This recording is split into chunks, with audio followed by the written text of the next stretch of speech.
This is The Gorge, the podcast where my friends and I gorge ourselves on the video on a specific topic. Fuck. Wow. Yeah, that one.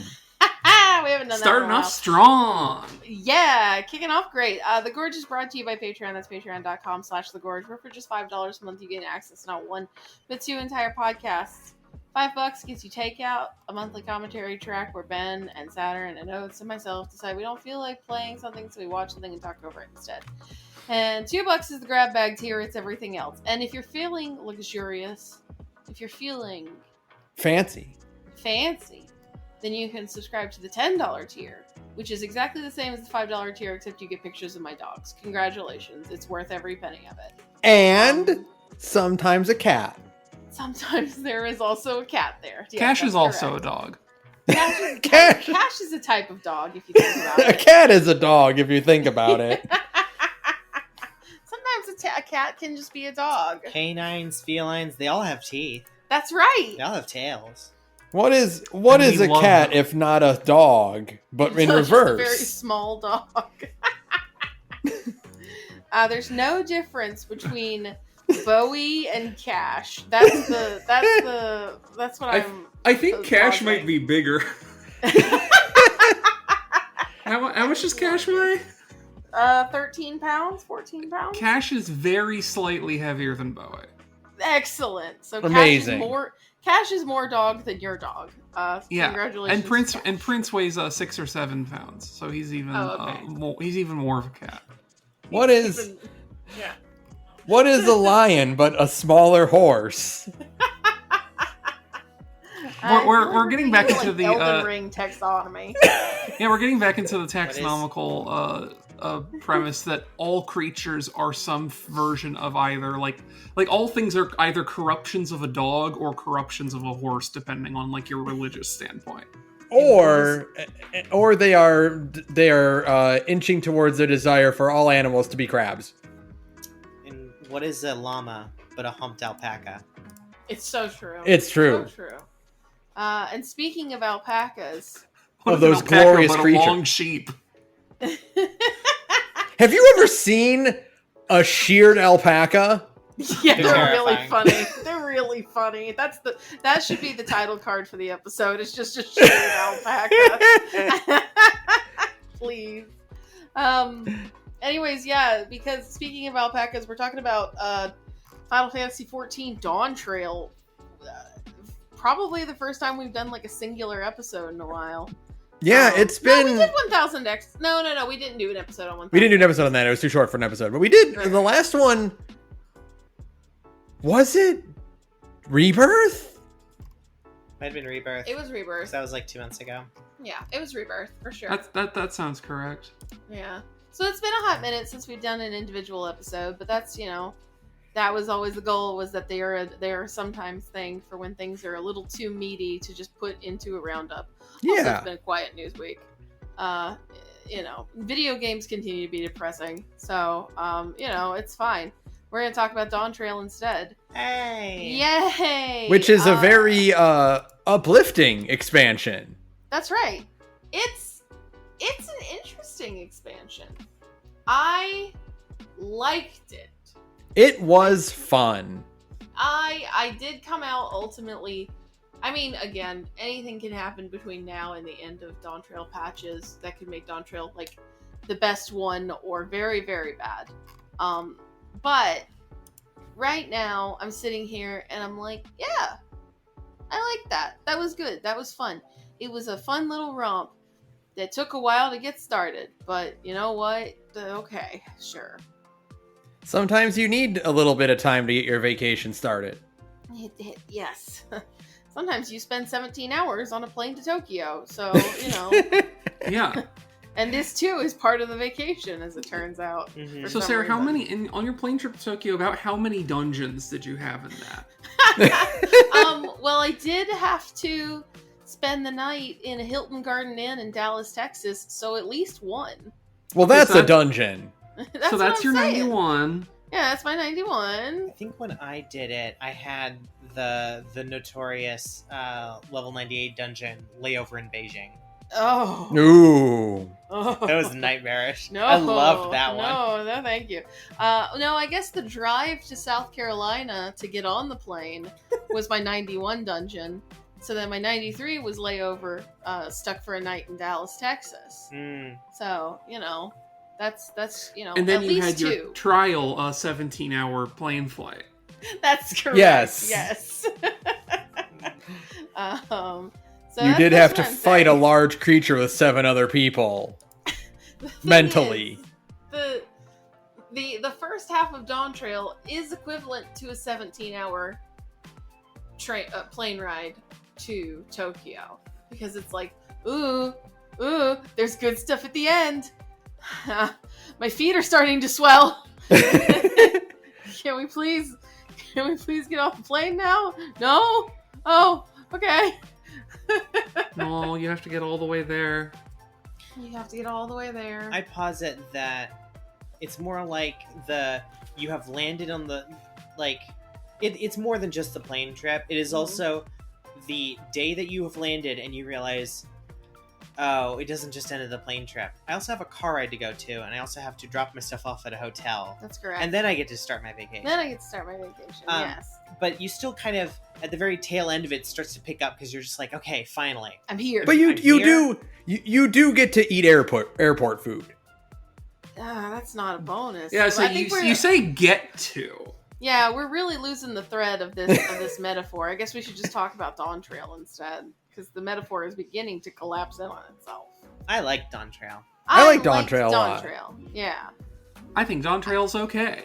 Dawntrail is okay. I think Dawntrail is extremely uneven when it comes to writing, because sometimes it's like, oh, that's really good, and then you get to the last section and you spend the entire last, we're not talking about that too spoilery right now, maybe in a minute. You get to the last section and you're in the last zone and you're just like crying constantly, and you're like, oh, this is great, and then like there's some stuff in the early half that you're like, this is really uneven. Some of it's really good, some of it's really bad. Some of it's really strangely conceived. Yeah. Also, I apologize for hearing yawning a lot in the episode. It's not that Dawntrail is that boring. I just suddenly am being hit by my sleep deprivation. Oh yeah, you got hit by this with the sleepy bitch debuff. It's fine. Mm-hmm. Yeah. Mm-hmm. I think coming out of it, I liked the first half a fair amount. I thought it was a unique perspective that the rest of the expansions don't give you a lot of. But I wish it were a 50-50 split, not a 70-30 split. Mm-hmm. Okay. Yeah. Okay. Like I think you spent too many levels in that first half when it could have been spent exploring the second half a lot more. Sure. It is kind of messed up that you actually only get to go to one area of Choctaw. Yeah. When you think about it. Because, like, the last three maps, only one of them is actually, like, a part of what is, like, the North America section. The other two, spoilers, aren't. Right. Yeah. So... But I liked the first half because we got to like I said, we got to have a new perspective as the Warrior of Light. I think it was very interesting taking a step back and actually being a mentor to the rest of the characters and kind of seeing their struggles from an outsider perspective. That I thought was just very interesting.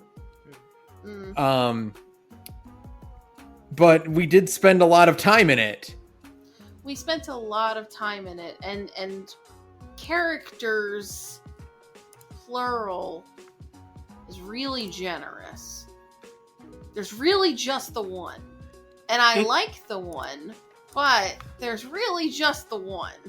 I'll have to check and see, because I sent it, I forget if it was it wasn't in a different chat room. A friend sent it to me because we were talking about our thoughts about the thing.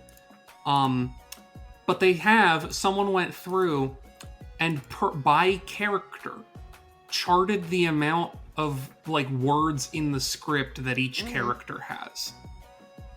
And there's one character who has, I would say eyeballing this, about 3 times as many as most of the main cast, and probably like 6 to 7 times as many as most of the characters in DLC. Right. Mhm. Yeah. So we get like a character. Actually, I'll send the picture to y'all in group chat so you can see it. I think it's very interesting. Yeah.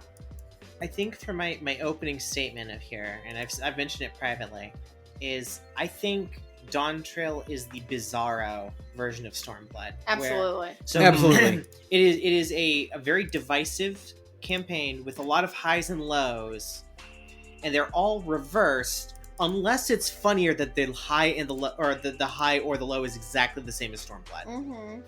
I think it's Dawntrail P2, and you go, oh, so or Dawntrail is Stormblood P2, and it's like, oh, so it's Stormblood Part 2? No, it's Stormblood Player 2. Yes, they are parallels. Yeah. They are Yeah.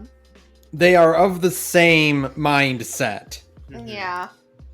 And you know, Dawntrail is the spiritual successor. It is the bloodstained to Stormblood's Castlevania Symphony of the Night. That's correct. I see. And like I like Wook Lamont. I really like that character. Like a lot. Like there's nothing that like, you know, I would necessarily change about Wook Lamont as a character. The problem is that like we needed more of a supporting cast. Like this was ostensibly the Kryl expansion pack too, and we got some of that, and like what we got of it was really good, right? Like that's I think that's like the source of like Dawntrail's unevenness is so like it's just like the stuff that I really like, and I just wish there was more of it, right? It's hard because, like, on one hand, like, I think I think Kryl, like, I guess to focus on her because we can go bit by bit. Mm-hmm. I think, like, they do give her really interesting story hooks relative to other things, but she also, like, still doesn't do a lot in the expansion, I don't think. No. Like, I can't really think of a single, like, of even, like, one scene where she, like, does something specifically. Yeah, she has a lot of talking, but not a lot of action being done. Yeah. And they made a big deal about her switching to Pictomancer. And she doesn't do really anything. Yeah, she doesn't really do a lot of pictomancing in cutscenes. Like she's ostensibly there to be a trust partner, or you know, for trials, for solo duties and stuff. But like, on the one hand, I'm very, very glad that out of all of the solo duties and stuff, we only had one where we played as not the Warrior of Light, unlike Endwalker. Right. Mm-hmm. I don't want to play as Alice. I'm okay with not playing as Alice. I don't want to play Alphino. As a warrior main, I was once again mad because it's like, okay, it's time to play as a warrior, but bad. But a watered down warrior, yeah. But extremely watered down, yeah. You have like 3 moves and none of your actual like useful kit. It's like, please, just give me the full kit. Just force me to learn the class. But I am, coming off of Endwalker, I am very surprised that we did not, at one point, play as Kryl. Yeah. Yeah. Yeah.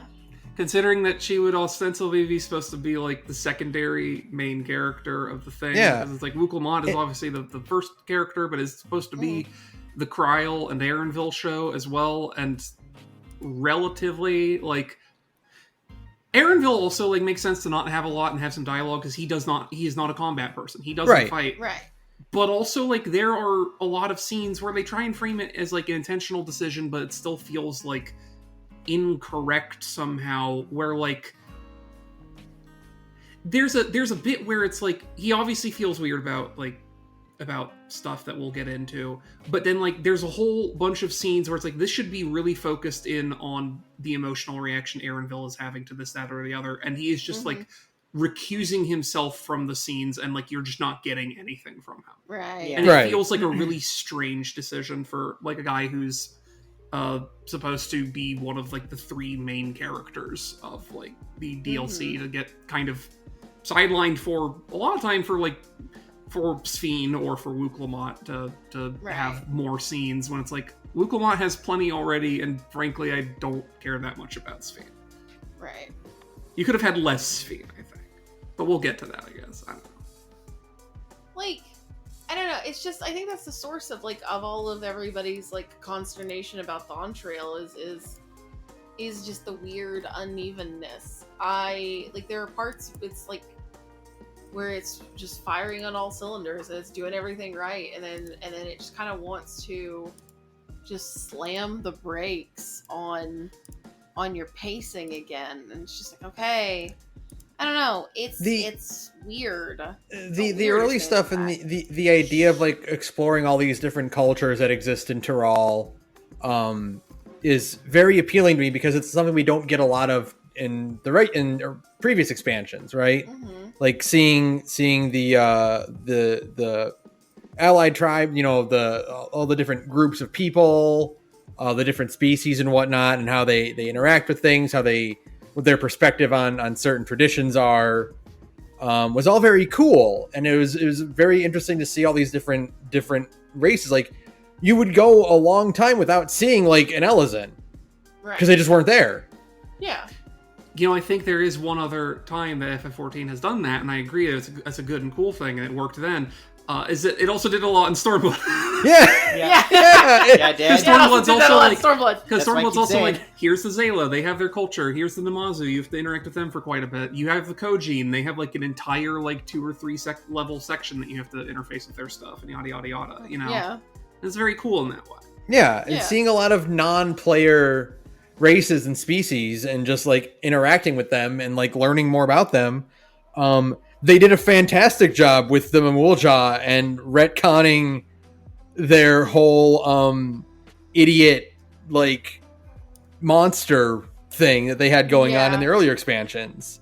I feel somewhat more critical of it, not because it wasn't good for them to do that. It was very good for them to do that. I'm glad it's like the Mamulja are actual characters, but there are parts where it's like, I think they also still get sidelined a lot in this DLC that is supposed to be in like the continent that they're from, to the extent of like, okay, you have, of your 4 competitors for Throne, the 2 Mamulja ones are like the unambiguous bad guys.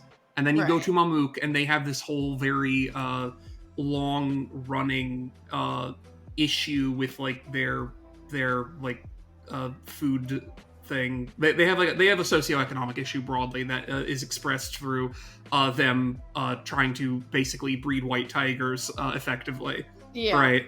But the thing is, like, there is one optional quest that kind of tries to hand wave it, but the weird, but like that thing doesn't also hold up to any scrutiny, because it's like, you're telling me they lived in this place for like 500 years and just like, despite having communications with these other people who they could work together with, just like didn't talk to them ever in 500 years. Like, and went immediately to trying to breed white tigers. It's very strange. I feel like I would feel more positively about the change to having Mamulja's real characters if they had Mamulja characters in it that had like more real interiority, I guess.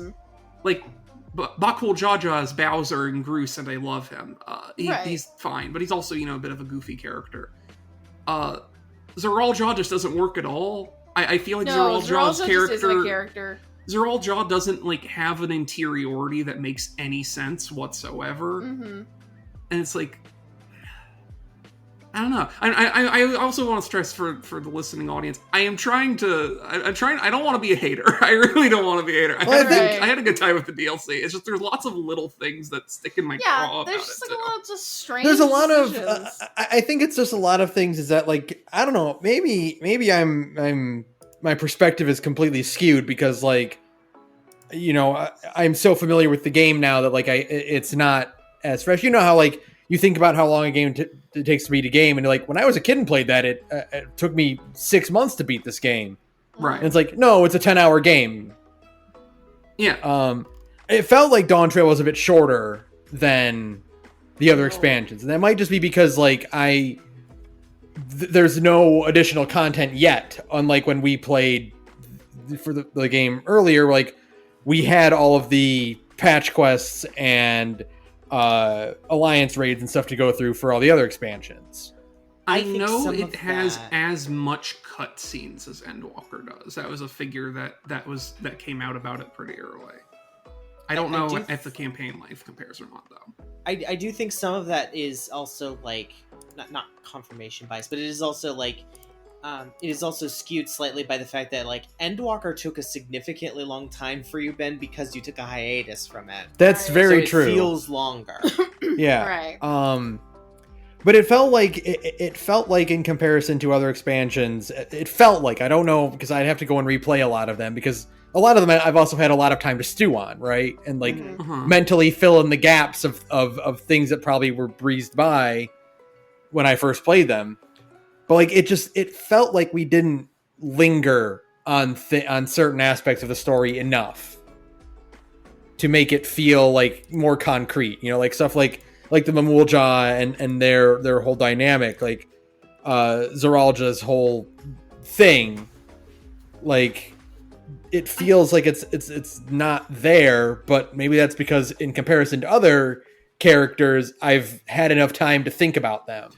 Well, I think so. Part of here's my hypothesis for Dawntrail, right? Half of it is Stormblood 2, and that is the first half of Dawntrail. Mm-hmm. The other half of it is Endwalker 2 / Shadowbringers 3, right? Right. Mm-hmm. And the thing about it is that I suggest this not just because like the thematic links there, but also because like I think where Dawntrail becomes incoherent is that it has the exact problem that Endwalker does, where there are very clearly two different story ideas they wanted to do, and they just did both of them instead of deciding to leave one on the cutting room floor. Right.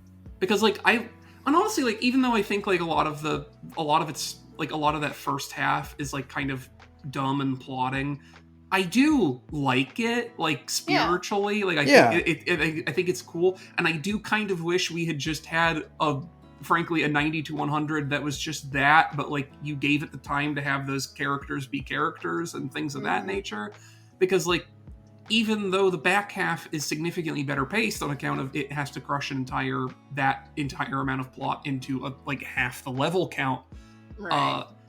It is also doing Endwalker Shadowbringers again, and like those two tastes aren't tastes that taste great together. I don't think those two halves really work together that well, and I would honestly have just preferred if they'd done more of the first half, to be frank. Yeah. And just done it better.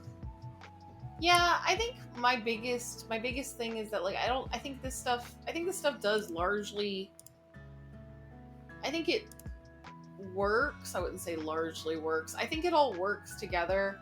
But my biggest thing is like coming in, because like after the gameplay trailer that they put out right before the X-Pack came out, they finally show off all the futuristic stuff and how it's like, oh, this is what Solution 9 is, right? Because like we all saw Solution 9 and we're like, oh, what the hell is that? And then it's like, oh, okay, so it's like a whole like, this is also a story about like sci-fi shit happening in a very like fantasy Central to South America, right?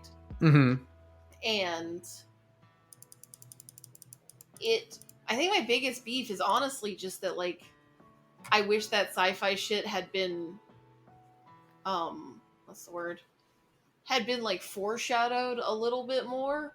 I think it all would have worked together, because the first half is so concerned with the trial and the like all of the successors to the throne kind of vying for it, and learning about these characters and meeting them and seeing like where they all come from, except for Zeralja, who just isn't a character. And like going through all of that, and then it's like, okay, now sci-fi time, and it's like, okay, well, I mean, that is a cool, like, it's a kick to the face, right? But it was a very striking moment when the fucking Star Wars ships fly out of the portal. Right. But also, like, I think that first half would have benefited from more foreshadowing of what's going to happen in the latter half. I don't think they really needed to add much, frankly. The only thing that they could have done, like, and it's just one minor detail, because they had a couple sprinkled in here and there. If they had made, when you visit the Yokui, if some of their murals were decidedly and markedly more like angular and shaped such that this is our dreams, right, and it's incredibly sci-fi looking. Right. That would have helped a lot, I think. Yeah, and that's I don't think you really need to add much, because there was still like some of the talk about the City of Gold definitely hinted towards it, and then when we finally got to it at the 95, it was kind of like, ooh, this is where it starts. Right, it's like, ooh, it's all future-y. Yeah. But then they instead of linger on it, they just go, well, back to the actual plot, and then we forget about it, and it hits us again. Yeah. I feel like you could have also eased that a bit if, like, the City of Gold was not distinct from Heritage Found.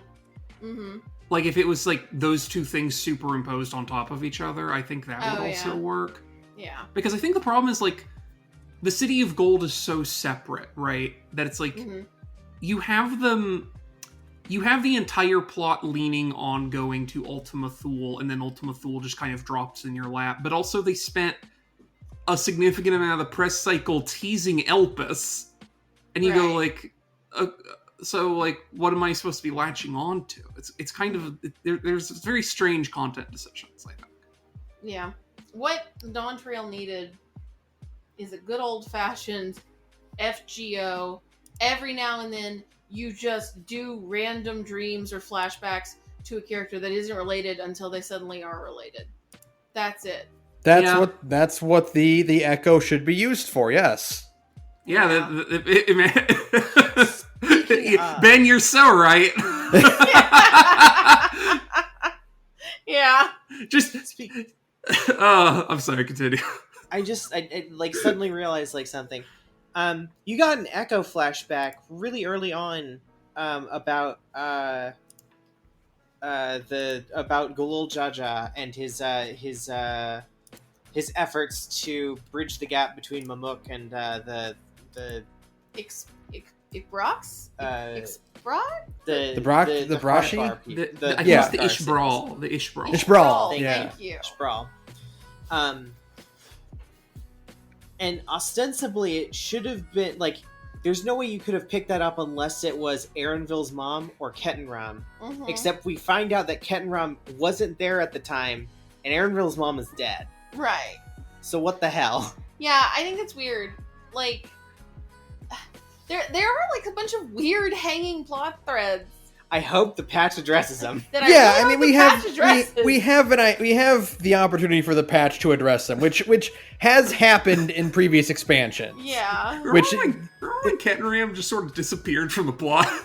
Where did he go? Remember he showed up in like the 96 cutscene, and then it was just never seen again. And then also, it was just like, I'm pretty sure they killed him off, and then they definitely didn't. But like, what the hell? I mean, like, I thought they killed him. Yeah, they show him getting stone cold iced, and then he just comes back, and I'm like, Did you just think that somebody, like, you needed somebody to deliver this exposition?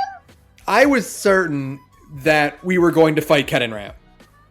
Right. Because, he should be dead, but he's not dead. Hey, isn't it weird that we killed Zeralja, but then he came back to life, and he's, like, way more evil than ever? Oh, yeah, I see what you mean. Okay. Where I can see after that. I could totally see. Yeah, like, I definitely thought he was going to be evil or something. Yeah. Like, after he got killed and then it's just back, I was like, oh, so is he, like, evil? No, he's fine. Oh, okay. Or, like, what is it? Surreal? Was it Surreal? Surreal Yeah. Jaw. Like... He gets a lot of dialogue for a guy who just beefs it. Yeah, who just gets killed later on. He literally He does not jogs. actually. He doesn't do anything in the plot. I think literally he like makes a gesture at trying to like turn Bakul Jaja against you more, but Bakul Jaja was already against you and didn't really need the push. Surreal Jaw is just Zeralja's like treacherous vizier, and Zeralja was smart enough to go, I ain't dealing with no treacherous vizier. Yeah, but where did he get the treacherous vizier from? yeah, like, did he buy it at the store? Why is he being treacherous vizier? He keeps making these like in the Gabi village, they're mobbies in Dawntrail, but in the Mobby village they make like he has like these very loaded lines about like wanting to see something fulfilled or whatever. Like he knows what's on Like, the other side of the City of Gold or some shit. Yeah, but then he he doesn't. gets got, and then he just gets killed. Siosuke's kill is completely irrelevant. Like he did. What like if there- he gave I Surreal think- Jaw a cyberpunk? Like, Yeah. like the little like soul cell on his forehead. What if he had that the entire time and nobody ever made mention of it? Maybe he just comes Yeah, what back if he was in wearing a Flashback. hat the whole time, and then he Yeah. takes the hat off and he's got one of those? Maybe I maybe think he'll the come back in problem- Flashback. Oh, right. Oh, that's it. Go ahead. Oh, sorry. I thought I had still muted on the thing, so I had to mute very briefly. I think the problem with Dawntrail, though, like the problem, I'm sure there's multiple, but the one that I keep coming back to with regards to this stuff with Surreal Jaw and all that, is that it has too many characters and has no idea what to do with any of them. They we could have had more time for this if we were spending less of it on Scions that didn't need to be there. Okay, That's so correct. Oh my here's God. what I'm gonna say about them. Speaking, because this is a good place to get into them. Yeah. The twins didn't need to be there. No, No. fuck no. The twins should have been Absolutely fused into a single character that was brand new Yes, and was like Yes. Wuklamat's like friend Yes. and was like, Yes. I'm on your side, Wuklamat. I hope I can be big and strong like you one day. You know what? It should have been an existing character. It should have been Zloe. I agree. Oh my god, that would have been so cute. Wuklamat needs a Tails. Yeah. Yeah. Okay. She needs like a younger sidekick that is like her bestest best friend in the world and just wants to be like her one day. Who's the bowl cut pirate boy from One Piece? I forget his name. Kobe? Yeah, it should be like Kobe. She's as a Luffy. She needs a Kobe. Koana Yeah. doesn't count. Absolutely. Koana's too like Yeah, confident. in, like, a Kona's shirt. too dour for that. But like she needs a sidekick.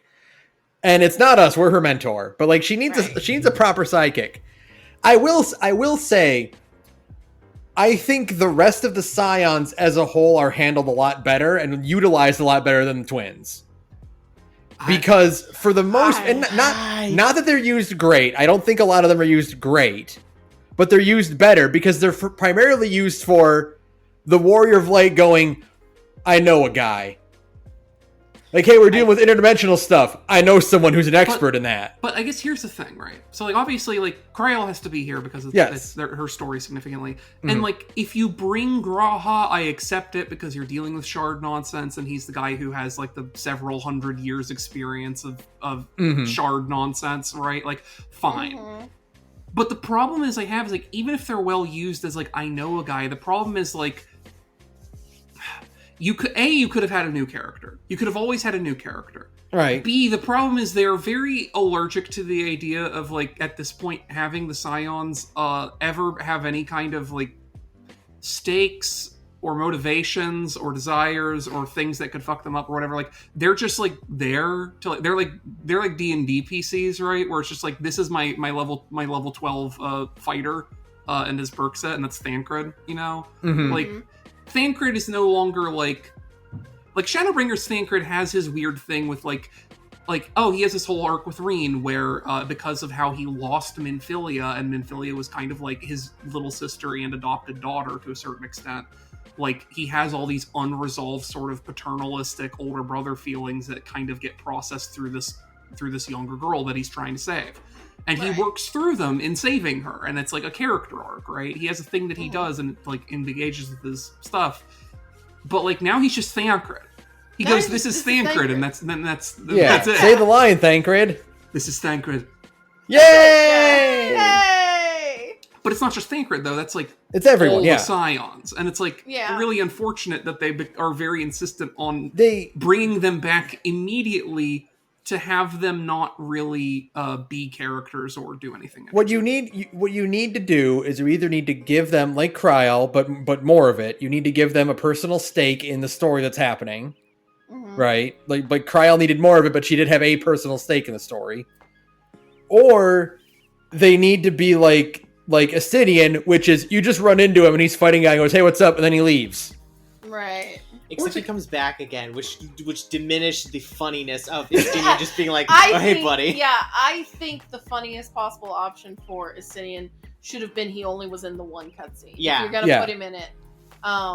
What you need to do is introduce a bunch of new characters who have the same voice actors as the Scions so that they can still get a paycheck each expansion. Yeah, and you know what, Ben? They do that. They did it in Stormblood. They had Urianger voice Susano. They I know. did it twice in Shadowbringers, for that matter. Yeah. They need to do the thing that Dragon Ball did, which is in the manga, where Goku meets Yajirobe and goes, "Hey, you sound like my friend Krillin," so that when the anime gets around, Krillin's voice actor can still do stuff. Because Krillin was dead at the time. Right. Great. Like, Yeah, so like, I mean, like, I don't know, like you have Cryo and have her thing, like, I don't know, when we go to Maricidia, maybe it have be a thing like, yeah, this is the Estinian thing, because he's coming back like, hey, there's some dragon shit, and maybe I can cure the people who got turned into dragons. That means a lot to me, because I'm from where all the people got turned into dragons because of the 1,000-Year Blood War, and I have an emotional investment in it.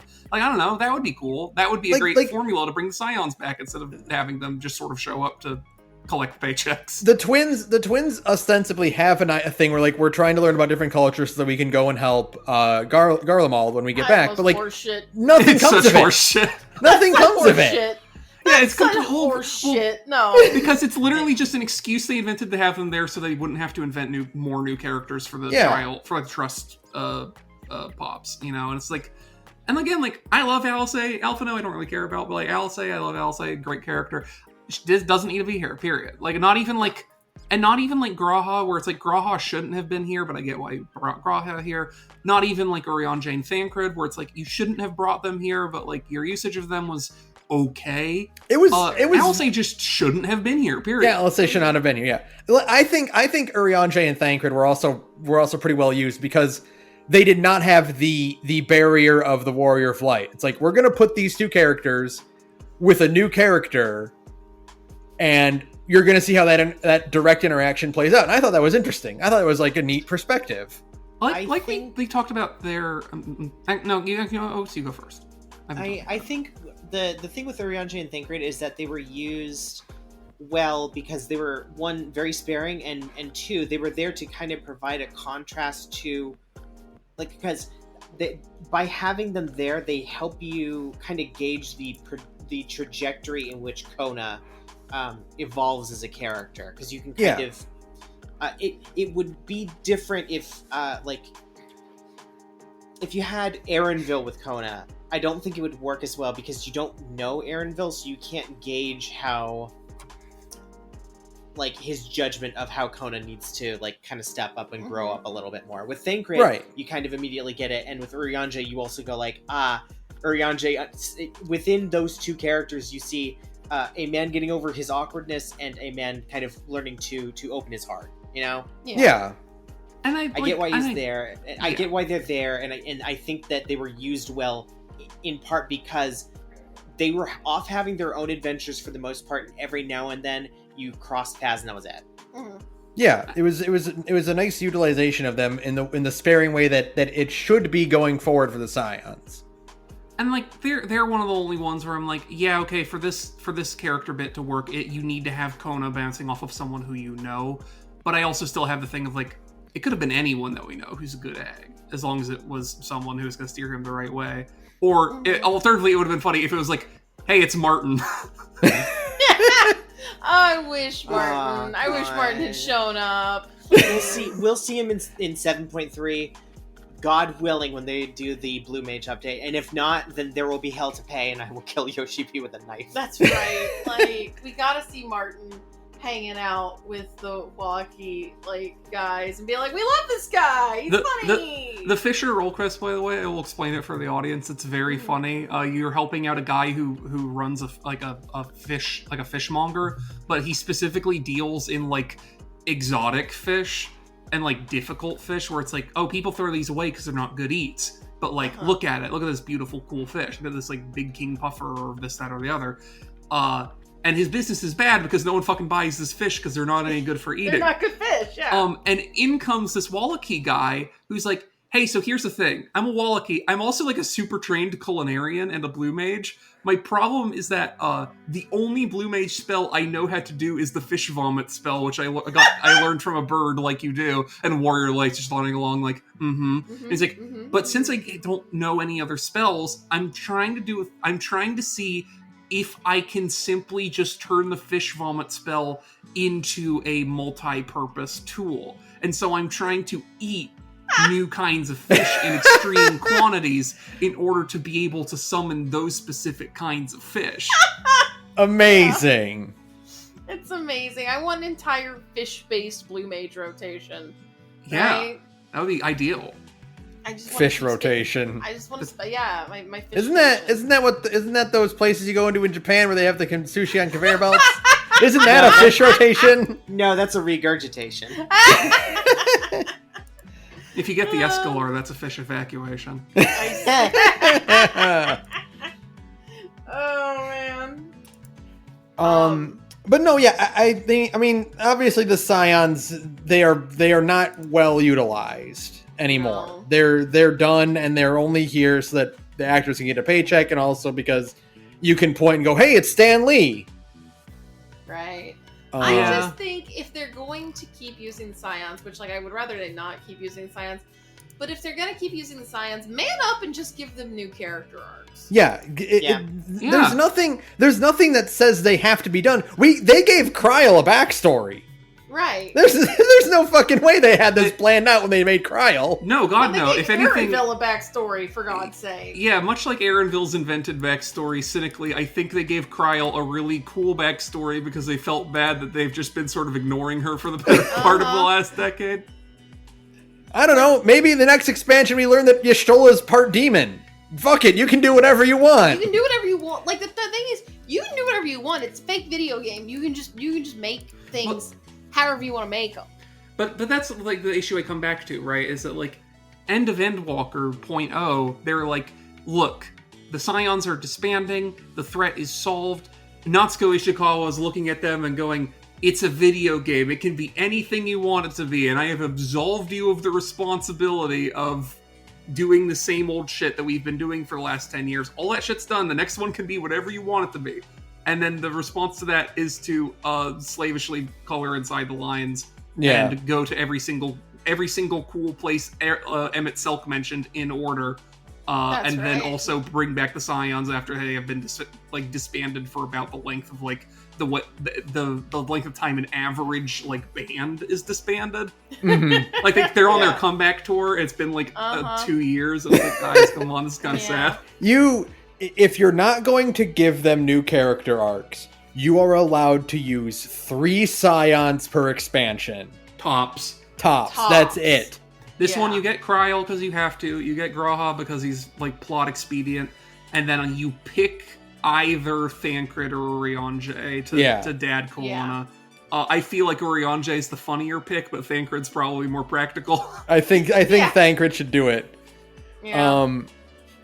We can't give it to Thancred because then that's just going to be his arc. It's just him being everybody else's dad. I think they should do that. And then he's going to start being mad about it. And then he's going to be another Y'shtola where you go, okay, Dad, and he gives you the look, and you're like, oh, that was funny. I love that. Oh, I think but here's the we thing. should just keep I that. don't like we the can idea of recycling the joke, but just gender reverse. But we can also simplify this further. We can say that Graha comes along from the beginning, but wasn't invited to come with Wuklama, and then just goes like, I'm gonna go hang out with Kona. Yeah. You have to invent a reason for it to happen, but then it's like you have less cast members, and you still get all the beats that you have, and we know Graha's a good egg who will steer Kona right. That's right. Like, Yeah, I think it's just a utilization of the characters you have while also focusing on the characters that you are creating for this. And right. like there's ways to fix this and make this more streamlined, and there is a part of me that's like, hey, it's those characters I know, I like them, hooray, clap clap clap clap clap. But also like the more reasonable part of me is like, yeah, but we didn't really need this. Yeah, part of me is like, man, if you wanted to show them off more, just do the thing you did for Endwalker like raids and just go like, yeah, Graha Tia, we've decided he's going to be one of your characters in the Alliance raid, and he's just going to be a guy who's there. And yeah. If I don't get any main story content of like Y'shtola, but like Y'shtola comes back like, hey, we're doing this Vanadil shit. What's up? I'm your point woman for going to Vanadil. I'm like, all right, I'm happy to see you, Y'shtola. Yeah, Hope you're doing well. The way I'm going to say that the Scions should be utilized going forward is Die Hard 2. There's a scene in Die Hard 2 where John McClane just calls Al on the phone, and he's like, hey, Al, I need you to do something for me. Can you check this police report? And he's like, sure, buddy, I'll do that. And then he's not in the movie anymore. Right. And it's just, hey, we're checking in. That guy's still around. Cool. You know, he's going to help out and get the plot moving, and then he's going to go away. Like, if we happen to run into Estinian while he's fighting a dude, and he's like, hey, what's up? Do you want to tag in and do this trial with me? Cool. And then he's gone. Yeah, like, you know? It's right. Estinian should have come back once and then just disappeared for a thing. Be like, that was Estinian. We paid that guy. Or, you know what? He should have come back a second time, which is during the big fight montage. During like the big battle where it's like, and then Estinian was also there. I think Ben, you were incorrect, because it would be funnier if he shows up a second time as a potential character in a duty support, but he's not in the cutscenes whatsoever. There's no explanation for why are you here? Because my thing is like, yeah, it's cool for Estinian to show up once, because like, yeah, he's just sort of bebopping around. It's what he does now. He canonically got a fat stack of money to go bebop around to his heart's content, right? But it's also like having the same cadre of like 8 dudes show up to fight in every major like world significant conflict that happens, every single one without fail, and they all show up for it, is one of those things like the raid series from last expansion, where it's like, it just kind of makes the setting feel smaller. Yeah. No, I get. I don't mean all of them show up and do that. I just mean like it's cool when it happens once or twice, where it's just like, oh hey, they're just here, and they're like, they like Estinian stumbles out of a bar, sees a bunch of people fighting some other thing, and he's like, that one's the bad guy. I don't know. I just think that's a very Estinian thing to do. I don't think it applies to everyone, but I just think that's a funny idea for his character. Oh, I mean, I know that, but what I mean is, I guess, like, it's cheapened when that happens, like, every time. Yeah, no, I agree with that. Like, because they did that the once, and then they wanted to do it again later, and then they also had him come back for the thing, and it's like, it kind of spoils the joke of the first time you run into him. Mm-hmm. He didn't need to show up in... He didn't need to be in Shout Loading, and he didn't really need to be in the ending cutscenes either. Like, he should have literally just been like, I fought Grandpa, I'm gonna go fuck off now. See you in Mirror City in like 3 years. Yeah. I agree with you, Saturn, that like utilize them for alliance raids and other raids. Like that's the way you should utilize them. Is the Scions are perfect for that position now. Which is, hey, we found this portal to another dimension. I'm gonna guide you through it. Yeah, because you always voice act that shit anyway, and then it's like, you know, like they're there and they're sequestered and they can have their own hooks in and not have to worry about like, because again, like I like them all. It's just like the thing that I encounter with them is that it's just like they're being present and them all being present in some capacity or another prevents anyone else from doing anything interesting. Yeah, I like seeing them, but I don't like how they're utilized. So they just need to get better at doing that. God willing. Anyway, Dawntrail's really, really good. Yeah. 48 minutes in, Dawntrail is still really, really good. Dawntrail is still really good. I'm mostly sitting here just thinking like, despite everything, it really is just Stormblood 2, because I think it has all of my favorite dungeons now. The dungeons are phenomenal. The trials are phenomenal. And for the first time ever, I was hyped for the solo duties. Yeah, there was only the one. Two. I mean, there were two. Yeah. There were two, yeah. The fight with Galul Jaja is amazing. Yeah. Because it's what everyone wanted the minute you met Galul Jaja. Right, yeah. Like I love a solo duty where it's just you versus dad, and like it has like boss mechanics for a single fight. I think that's fun. Yeah. I really enjoyed that. I like the sneaky fourth trial they stuck in there. Yeah. That was good. Even if like the Scions didn't need to be there. In a cooler world, Dawntrail would have just like 7 characters as well that are not just the Scions. And we would still have that fight because they were just like, well, we can only technically have 3 trials, but we do really want a 4th trial. No, so it's just gonna be a duty support. It's just gonna be a solo duty. It's not a trial. It's just a drawn out boss fight with you and 7 other people. It's and there's 2 of them will happen to be tanks, and 2 of them will happen to be healers. And then there will be 4 DPS, and and there will be phases, and but you can't you can't do it with your friends, so it's not a trial. That's not a trial. No, that's just them being cheeky. Yeah.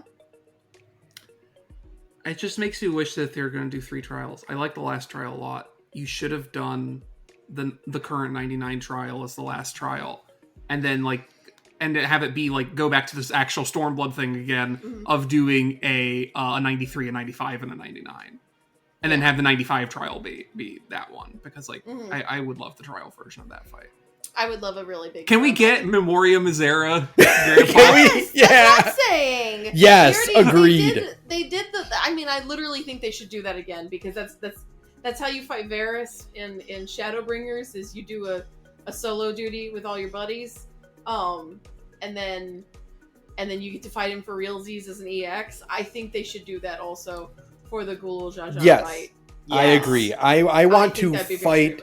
I want to fight Ghoul Jaja in his prime as a trial. Yeah. Oh, that would kick ass. Right, and because the thing is, the extreme trials are, at least in for most of them, I think, but at least in Dawn in Endwalker especially, they got to codifying them as the Minstrel's Ballad version, right? Yeah. Right. Mm-hmm. This is just you told the Wandering Minstrel about how cool Ghoul Jaja is. It's like, okay, but imagine if you for real fought him when he was a young man, and not just the ghost version. The Minstrel's Ballad version of that fight should be you fight the real Ghoul Jaja in his prime. Yeah. There's a time fuckery that happens, and you get to fight him in his prime. Right, and you get to just get absolutely dog walked by him until you figure out all the mechanics, right? I think we should give the Wandering Minstrel access to Alexander so that he can do time travel crimes to make us do cool fights. Yeah. I do want to point out, because I wrote this down in my notes, where the very, very cool thing of the Ghoul Jaja, the first solo duty where you just fight him as an old man. Mm-hmm. Where he does the thing where he does the attack where he's about to cast a big fireball, and it's supposed to be both heads, but he looks over at the head of Reason. He's like, "Oh, right, never mind, it's just me." Right. And then when you fight his shade, and he does that attack for real. Yeah.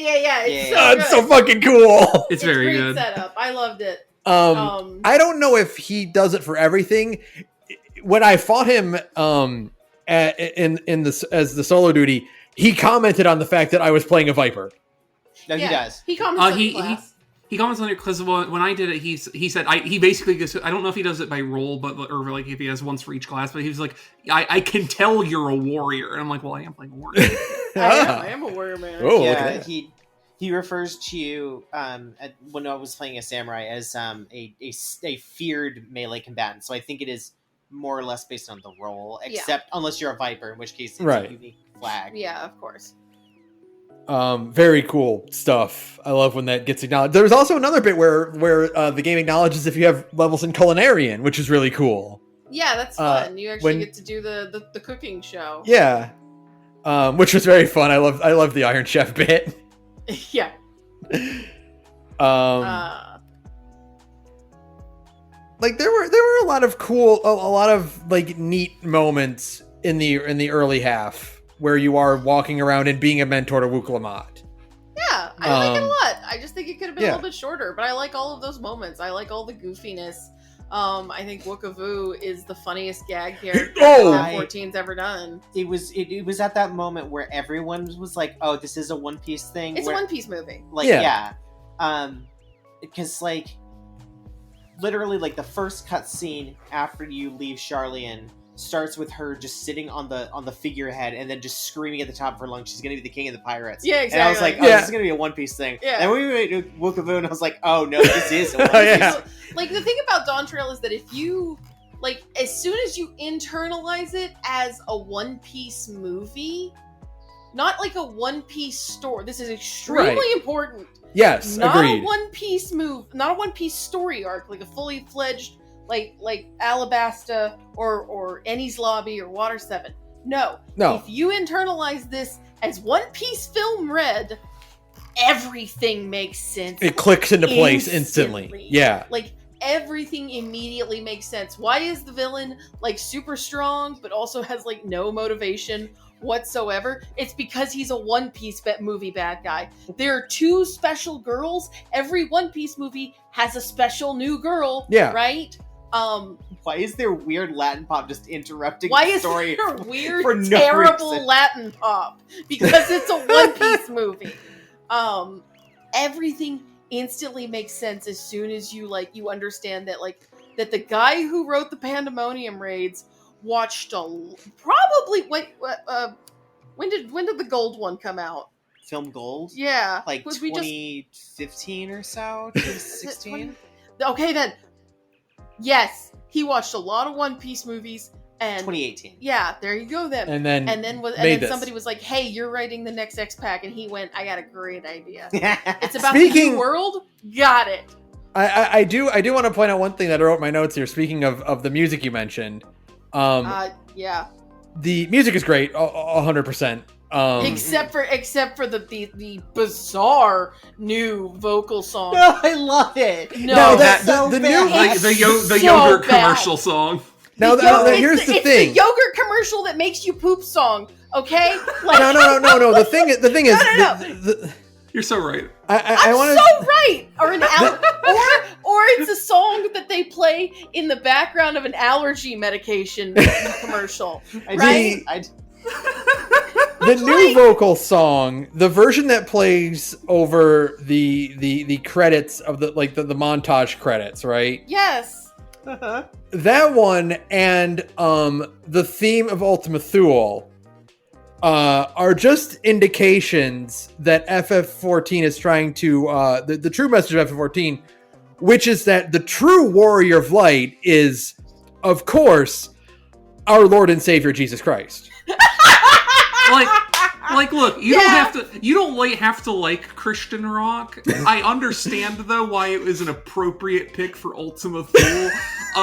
When we get to the cutscene where we're loading up the train to go crash it into a place to blow it up, and it's playing that fucking yogurt music, and I had a reaction of physical shock. You don't know. So Never been more confused in my life. The thing is, I'm sitting there and I'm watching this cutscene of this cool train montage where they're all working together and making the train into a death weapon. Song and literally, no, you don't understand. My literal physical reaction was to slump in my chair as flashbacks of Wednesday youth group in high school started playing in my head. Oh, for me, it was literally just like me having the flu at the age of 12 and not being allowed to watch like Looney Tunes. So my mom made me watch a marathon of Hallmark movies. Yes! And the Disney Channel direct-to-TV movie of like a boy turning into a mermaid. Yeah. Like they are all like the music is so like I said, it's an Activia commercial song. It's an allergy medication song. It's definitely a Disney Channel original movie song. Oh, it's super. Right? I watched so hard onto the Activity commercial because I have to stress, Sarah, you are not the only person I've seen who has independently called this a yogurt commercial song. The main theme of Dawntrail, like the trailer version of it, is really, really good.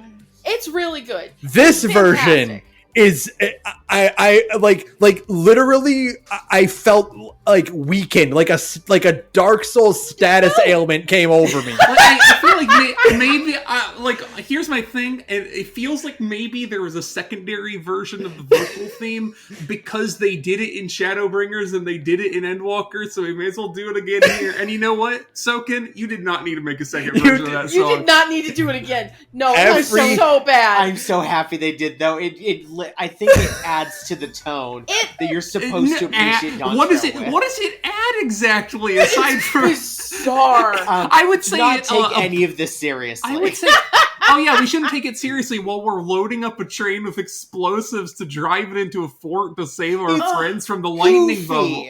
It's, here's the thing, though. I love that they don't sell that tone at all, and they do not they do not carry that tone into everything that happens after that dungeon. Again, I think I gotta Google something. Hang on, sit tight, please. Okay, while you're Googling that, I'm gonna say, speaking of the train, I also love Back to the Future Part 3. That's right. They should have had a thing where they're throwing dynamite into the fuel box of the train so that it goes faster. So the reason there's an insane pop song in the middle of the Dawntrail X-Pack is because One Piece Film Red came out in 2022, and that's the One Piece movie that's got pop music in it. That's the one with the Avril Lavigne cover, isn't it? That's the one with the Avril Lavigne cover. That's the one. Yeah, Film Red is the one of that. It's Film Gold, or no, Film Z that has the actual Idol character in it. No, Red is the one with Film Red is the one that has the actual Idol girl in it. Yeah, okay. Like daughter or whatever. Yeah, whatever the hell. And she's an idol, and that's it. 2 years ago, Film Red came out and was a huge hit, even though that movie is also kind of mid because it's got really good music. And they were like, "We can do that. We can do a One Piece. We can do that. We can do a One Piece pop song." No, you can't. No, you can't. You should have hired actual artists.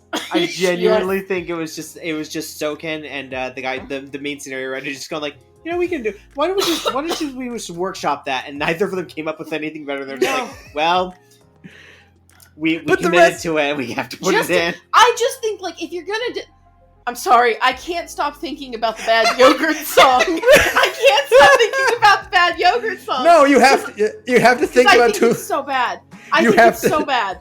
You have to instead think about. Okay, go ahead first. No, there is a whole part of the actual Dawntrail trailer song that goes like way harder for no reason. It's so good. Right? There's that one little bit where it's like time, like where everybody's having a fun time, right? Yeah. And then suddenly we go into like super hard guitar shit, and you're like, why?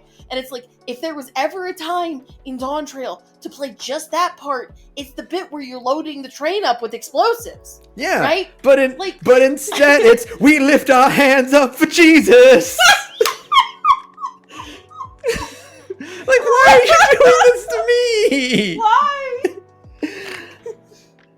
Instead, we could be thinking about Tulliolal's Day theme, which is the best city theme of all time. I like how we all took psychic damage from the song, but in different ways. But we each went in a different cardinal direction. No, I'm sorry. I am like fixated on the bad. I cannot stop thinking about the Bad Yogurt. It propelled us like magnets away from each other. It's incredible.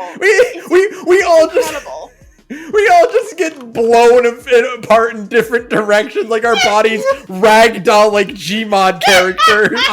I found the other person who I saw refer to this as the yogurt commercial. I found it. Here you go. There's proof that somebody else referred to it as a yogurt commercial. Because it's a yogurt commercial song. Thank you. Oh my god! But no. The rest of the soundtrack in this expansion is immaculate. Yeah, so like I will say for any other complaints I have about Dawntrail, sure. if there's any category in which it wins, that city theme is the best it has ever been. Oh my god, it's so good. Who the genius who was like big band jazz, big band jazz, baby. We're going to like. We're going to like the capital of like a very Aztec code of things. Should we? No, big band jazz. No. Like should it be like drums and like flutes and like tribal? No, jazz. No, you fucker! It should sound like you're about to go on a heist. Yeah. I literally think it was like they were like they were all sitting around. They were like, "What kind of music should it be?" It's like, well, it's kind of like vaguely jungle Aztec. And what other games use jungle as Donkey Kong? It should sound like a Donkey Kong track. I would believe Soken would think. I believe that. I also think that it's like because like. The easy thing is to make it sound like Latin samba, right? We are in fantasy Mexico, do some kind of fun samba thing. But much more intelligently, Soken went, no, this is the America, like, expansion pack. You know what we have the claim to? We got jazz, baby. And Soken was like, we're going to do some jazz. Fuck it. There's plenty of other places to put like crazy Latin samba music. We're gonna do some jazz, and it's like hell yeah. I just really like how within the same track, it just suddenly switches gears to elevator music, and I immediately go, that's where they did it, or that's why they did it. It's so they can do the girl from Ipanema, to themselves. Dun, dun, dun. Like It's so good. the ultimate in Latin jazz. And I'm really happy for it because, like, I love Charlian. I actually ended up spending, like, some time in Charlian the other day. I was like, I miss Charlian already. But I think it's that I miss being somewhere cold because it's, like, 8,000 degrees in Alabama right now. Right. And Dawntrail is not letting me escape that, right?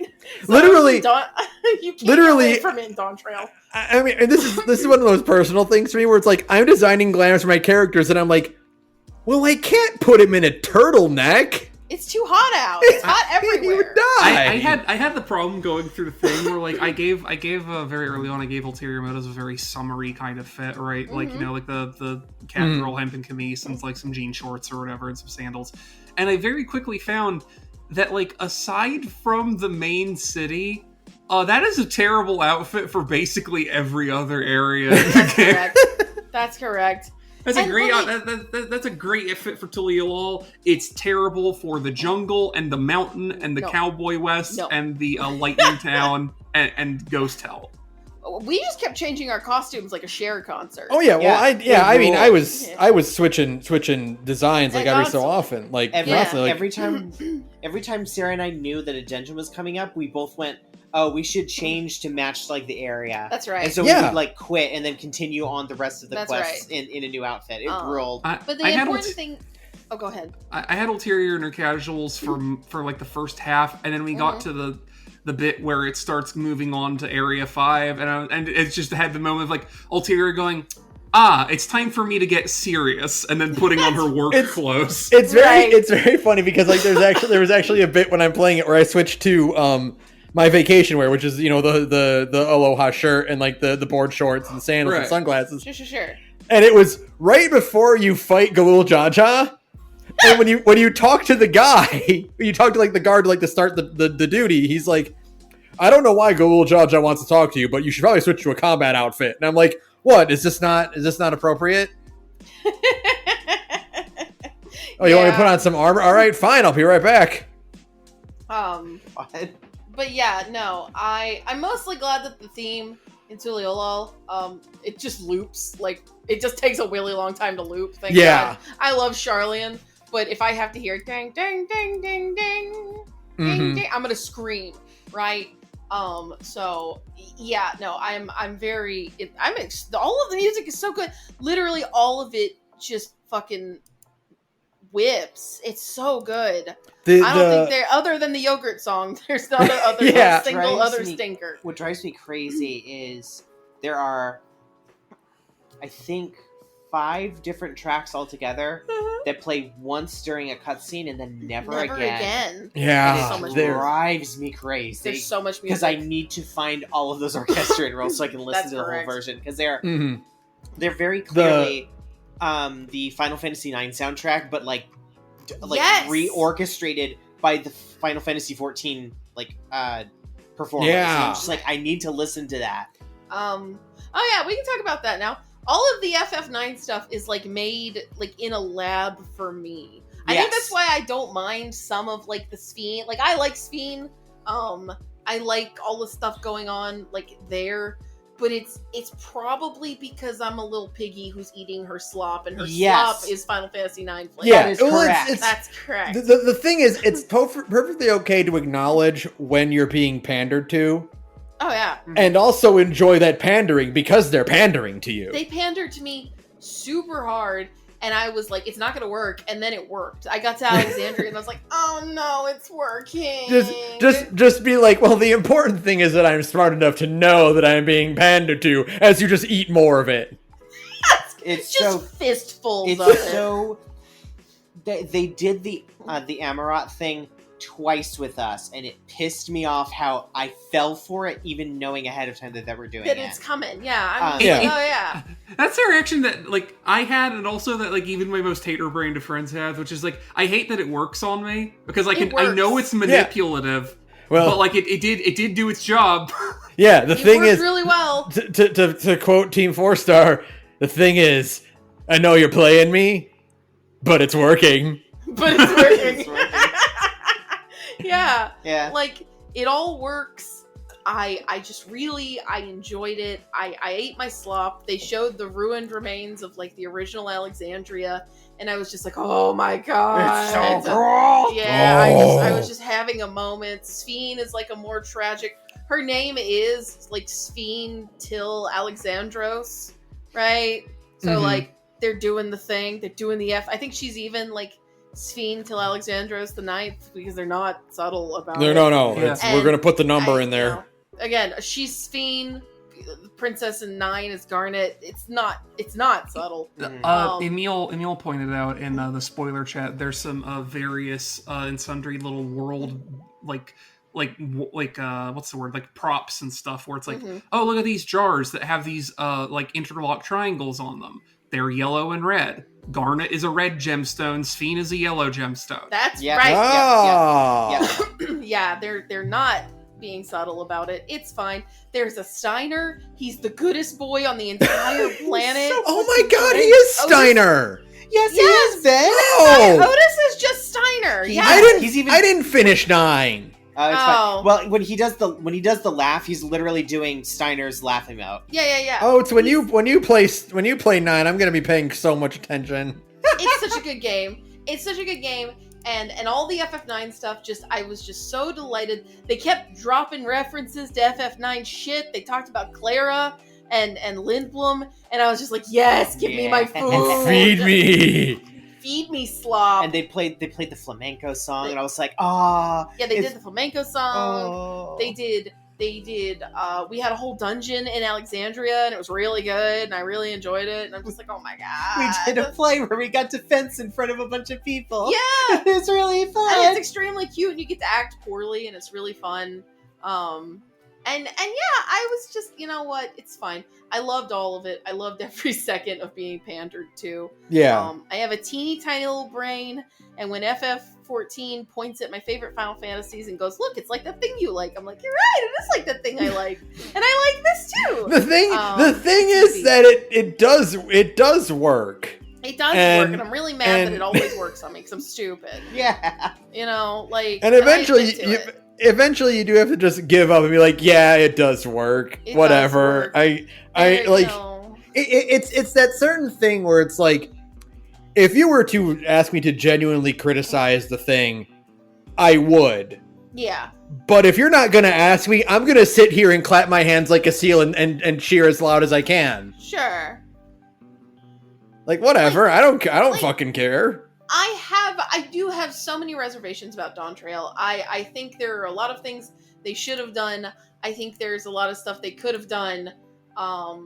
It could have been, there's a lot you could have done without changing any of the bones of the X pack at all, except for some setup and payoff and some better pacing. Like that alone, I think probably would. And also to like give Wooklamot less speaking lines. And that's not as a hater, that's as somebody who's obsessed with Wooklamot.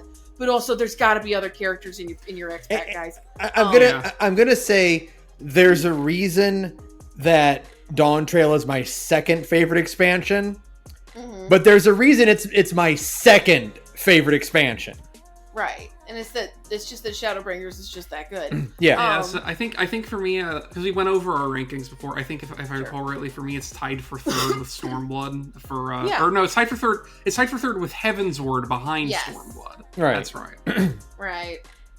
It's really funny how as the year how much, God love it. Those batch quests. The thing is, not to dunk on Endwalker. But I'll dunk on Endwalker. I'm going to dunk on Endwalker very briefly. We're allowed to be haters. It's our podcast. That's I'm right. gonna be a hater about Endwalker. I'm going to be a hater about Endwalker really fast. I don't want to focus on it too long because this is the Dawntrail pod. I will say, Dawntrail, the thing about Dawntrail is that I hope Dawntrail is good because I hope Dawntrail looks great, because otherwise they're gonna look really dumb for smashing Endwalker from 2 X-Packs into 1.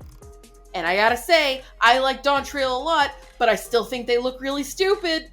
Like, I still think you look really dumb for taking your Garlemald X-Pack and smushing it into your Ancients X-Pack, and then just being like, well, story's done after 10 years. Dawntrail did not do anything to assuage my belief of that, right? No, like at all. We're gonna have to revisit our rankings in like 2 or however many years when all the Dawntrail thing is done, and see if it either goes up in our estimation or down. Because, like, Endwalker was significantly higher in our estimations immediately after finishing it, and then, like, we all had a lot of problems with the patch content just in general, and time to reflect on it that ended up, I think, reducing everyone's opinions of it significantly, at least in this call. It definitely was hindered by feeling so disjointed, which I think is... I'm going to say a bold statement, which is I don't think Dawntrail was as disjointed as Endwalker was. I think they're in the same tier. I think they're in the same category, honestly, because Dawntrail and Endwalker both have the same problem of kind of feeling like 2 things together. I felt like I felt like the transition between the storylines in Dawntrail had a better flow than Endwalker's did. Which in Endwalker, I feel like they just kind of dropped it, whereas Dawntrail was like, you're going to find the City of Gold. What's the City of Gold? It's the second half of the story. I will agree with Ben on this one, because it occurs to me that, like, one of the biggest problems with Endwalker is that the staple in which that they pin the Garlemald to the Ancient X-Pack is the bunnies. And that is such a horrible disjoint. That is that is a broken staple. I'm going to put my finger on the scales here a little bit. Endwalker had to resolve every single major unresolved plot point for the last 10 years. Right. Dawntrail could have been anything. Correct. And I guess, like, to revisit, like, and like why I put them in the same category too is also like, yeah, Endwalker's not great, and the bunny connection is really rough, but it's also like, you have to find some way in the span of 10 levels to solve literally every outstanding plot point from the last, like, 5 expansions. Well, they could have used the patch quest to do that. Well, Ben, they didn't. Well, that's their fault. Because they wanted it to you to hit credits and for it to be done and not to have to wait two more years for them to finish the plot. Well, they shouldn't have done that. Well, Ben, there's a lot of things they shouldn't have done. However, here's again what I'm saying. Endwalker had no choice but to be kind of weird, because from the get-go, the purpose of this DLC is to resolve every plot point. Right. Dawntrail could have been anything, and they stapled together 2 plots that don't really work for no other reason, and that's what they wanted to do. Yeah. So I don't think it's fair to say that Endwalker is worse, because at least if Endwalker is bad, it has, like... you look at that and go like, yeah, okay, it's bad, but like, what are you going to do? You had to tick all these boxes. It was simply no other way around it. You made a decision came from up top, and it was a bad decision. But the decision was made, and they resolved it. Did I think they resolved it correctly? No, but they did it. But Dawntrail, it has the same problem, but it didn't need to have the same problem. But, like, I don't know. I waffle on it because I don't know. I need to play it again. The problem is that, like, in the process of trying to get a second character, I didn't even finish it because I was having such a not good time doing it.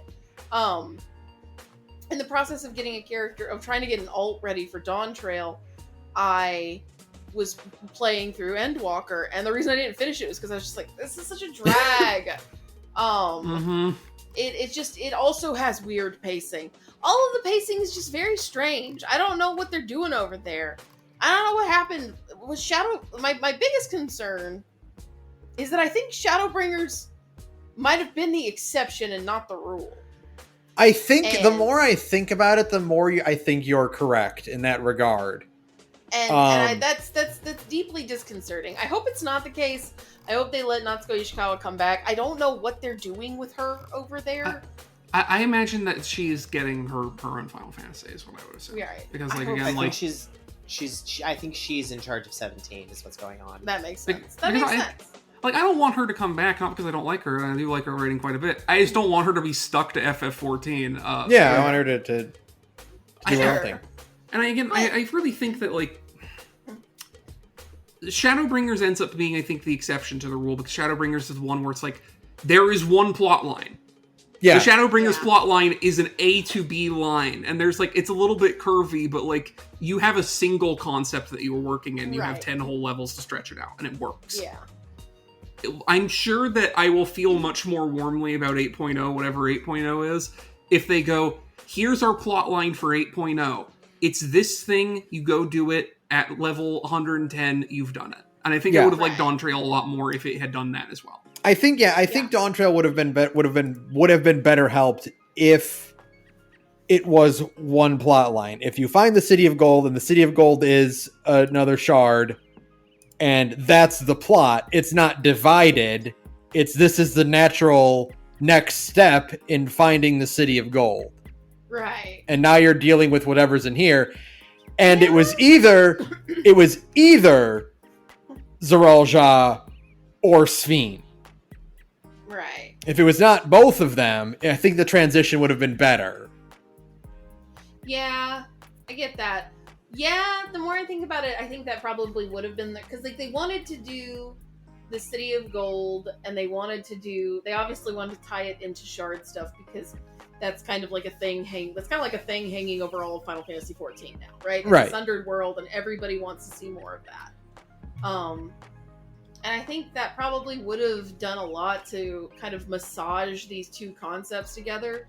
Is if it had just been a story about you find the City of Gold, it's a portal to another shard, and now that other shard knows that you exist, they want to invade, right? It's kind of like the 13th plot again, but done different and better, maybe. Yeah, because Oh. it's a completely different environment and different motivation for doing so, right? Like Mhm. there's still a lot of stuff going on here that differentiates it from the 13th.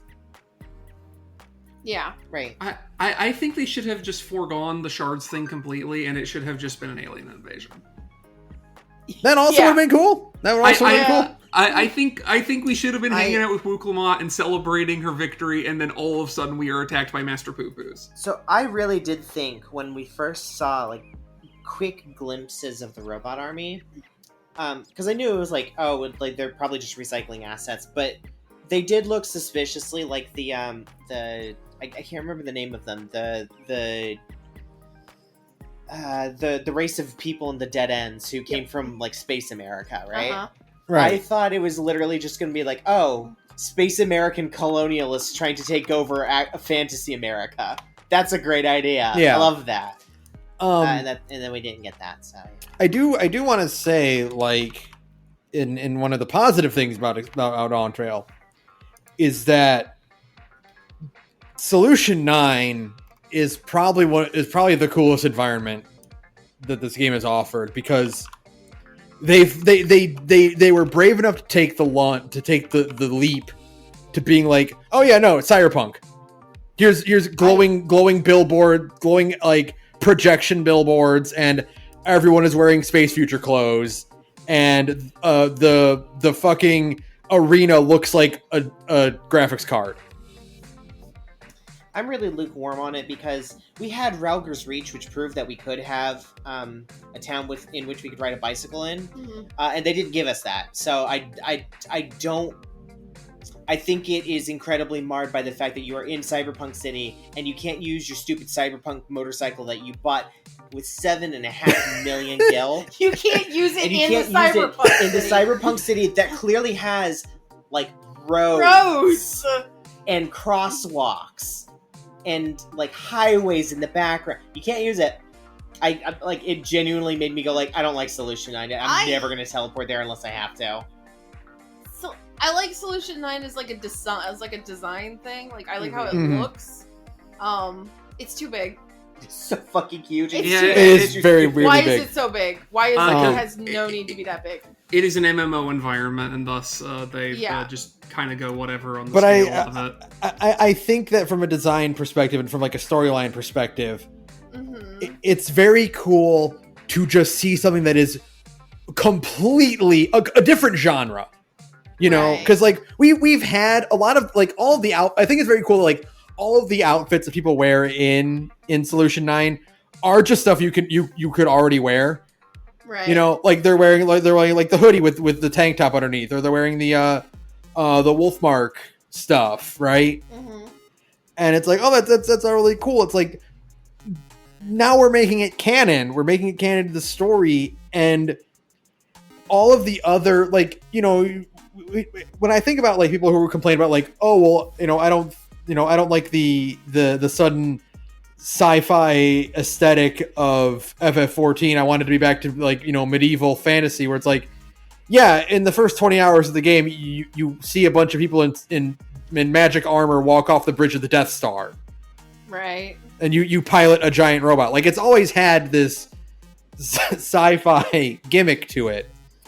But Final to see Fantasy has always had a secret plot where you go to the moon. Right. Oh yeah, you always go to space. Yeah, I mean FF1, you go to space, you board a space station. You just couldn't tell it's a space station because it was on the NES. Yeah. It's just very cool to see that brought to the most extreme you can to really differentiate this shard from the source, right? Like, this is a sci-fi, cyberpunk, hologram, space future tech world. Right. And that's just really, really cool to me. Like, it makes me excited to see, like, potentially other shards that are also in different genres. Mm-hmm. Yeah, like, I am wondering, because we have our Holy Grail, right? We got our Holy Grail at the end of the summer event. Yeah, we got an MLB Black Grail. Yeah. We literally got, like, that's the funniest part of all of this to me, was at the end of it, we just did a summer event in fucking FF14, and they give you a grail, right? Right. Because that's what Spheen's little, like, her magic thingy is. Yeah. And I do wonder, like, what that's going to be used for. I assume it's going to be used as a way to maybe shard hop. I don't know. Seems like it, because, like, that's what she was using it for. That's what she was using it for, and it also had Azem Symbol, who is the Traveler. Right. And it seems to be hinting that Azem's shard, like, as being, like, Azem's shard, it is your duty to continue where your last self left off. I kind of wonder, like, did they make that thing, or did they find that thing? I was really... Look, I like the Azem bit in Shadowbringers. It really... And this is, I guess, my concluding thoughts about Dawntrail. I don't know if we're... Well, I'm sure we still have other things to talk about, but I just want... Like, this is the bit where it makes sense for me to say the thing that is on my chest about it, is that it's like... My ultimate takeaway from it, and being such a hater, is that it feels really... For something that should be setting the tone for what the next 10 years of FF14 is going to be, ostensibly, is how they framed it. That this is the beginning of the next 10 years of FF14. It does just immediately go back to all the things that we said, okay, we're doing this to end the first 10 years of 14. This no longer is important. You've done it. It's resolved. The next 10 years can be their own thing. Right. And it's, like, very frustrating and, I think, unambitious to them for them to go, like, hey, look, it's an Azem thing. Because you're Azem, that bit from that plot line, we're going to tie it forward and go forward with that. And it's like, I thought the whole thing was that we were going to be kind of disincorporating that and just being like, hey, if you know, and then go continue. Like, I don't like the idea that, like, we're going back to an Azem plot line for some reason. Yeah, I don't want to shard hop because I'm Azem. I want to shard hop because I'm an adventurer. Right. Yeah, like, I resent the imposition of the Azem symbology stuff onto the Grail for that reason. I'm like, no, put that away. I don't need to see that. Turn that around. You don't need that. It's already a holy Grail. I don't need the other bit. I'm putting tape over the Azem symbol. I'm modding it out like you mod the little crystal necklace to be the Azim crystal, so it's like the opposite direction thing.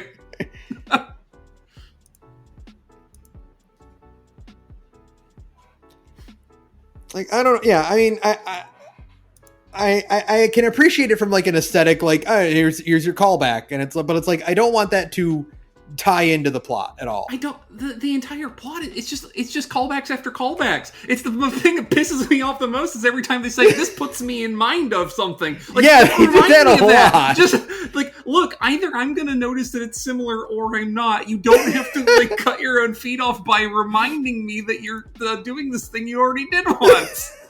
Like, what the hell? And it's funny because the only time I think that it would have been acceptable to do that, and they didn't do it, is with Kona and Thancred and Urianger, where it's like Kona can like have self-doubts about something and they can be like, that reminds me of the time we did this. It's like, here's our experience being used to guide you and help you. Mm-hmm. But they didn't do that. They just sort of like, hey, remember that time? They just Family Guide it. Yeah, they Family Guide it. It's very bizarre. And I kept waiting for there to be a bit where it's like it was more constructive, and it was always just like, yeah, remember that when this happened? Anyway. Thog don't know. Yeah. I don't know. Dawntrail is a land of contrasts. Dawntrail is a land of contrasts. That's right. That's right. It's got some of the best music in the game. It's got some of the best dungeons in the game. It's got some of the best beat for beat isolated moments of the game. Every time Wu Clement gets to be silly is great. I really do love the Warrior of Light being a mentor figure. I think it's actually an effective use of not being able to have the Warrior of Light do things in cutscenes to be like, no, you got this. I'm just gonna sit back and watch, and you can handle it.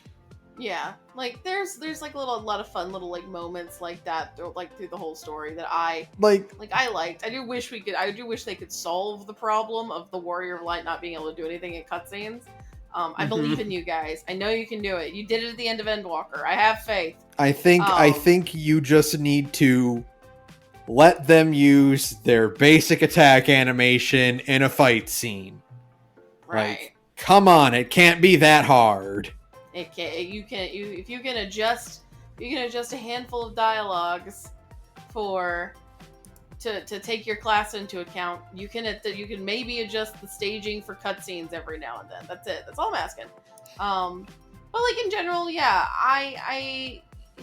Dawntrail's a weird one. I think it has a lot of structural problems, but I still had a lot of fun with it. I enjoyed it. I'm looking forward to whatever comes next. I really can't wait for the patches. I'm really excited for Arcadion. I'm really excited for Vanadil because all of the trials are really fun and really hard. And yeah, I'm very excited. I'm very excited for the Alliance raids and raids because they have shown that they're willing to go like, no, okay, we heard you complaining about how the last expansion pack was too easy. And I'm like, yes, thank you. This content is really fun and also makes me, like, I like to play healers and tanks, and so it's nice to actually have to press buttons. Yeah, you can't slack off. To pressing buttons. I really like the bonus dungeons, like, a lot. The bonus dungeons were so fucking good! They're so fucking good. They're really funny just because they have the audacity to be so hard. Yeah, they're so fucking mean. They're so mean. I love it. It's amazing. They've managed to recapture the first time you see a Tonberry. Yes. Of just oh no, oh fuck. Wait, we're gonna fight this thing is gonna be the final. Oh my god, oh what the fuck is he doing? Oh my god, oh fuck. I love it. I love the amount of raw panic some of the stuff in those two bonus dungeons inspires in me. And yeah, I just liked it. So, yeah, I just Look, I'm I can't- especially I love Arcadion. I love me a good tournament arc. I'm sorry, I'm a sucker for it. Oh yeah, no, and the shot you get at the end of who the host of the Arcadian is. This fucking Lalafell, yeah, it's His hilarious. mustache, Doug Dimmadome, Stupid owner of the Dimsdale yeah. Dimmadome. Yeah, this fucking Lalafell, I cannot wait for it.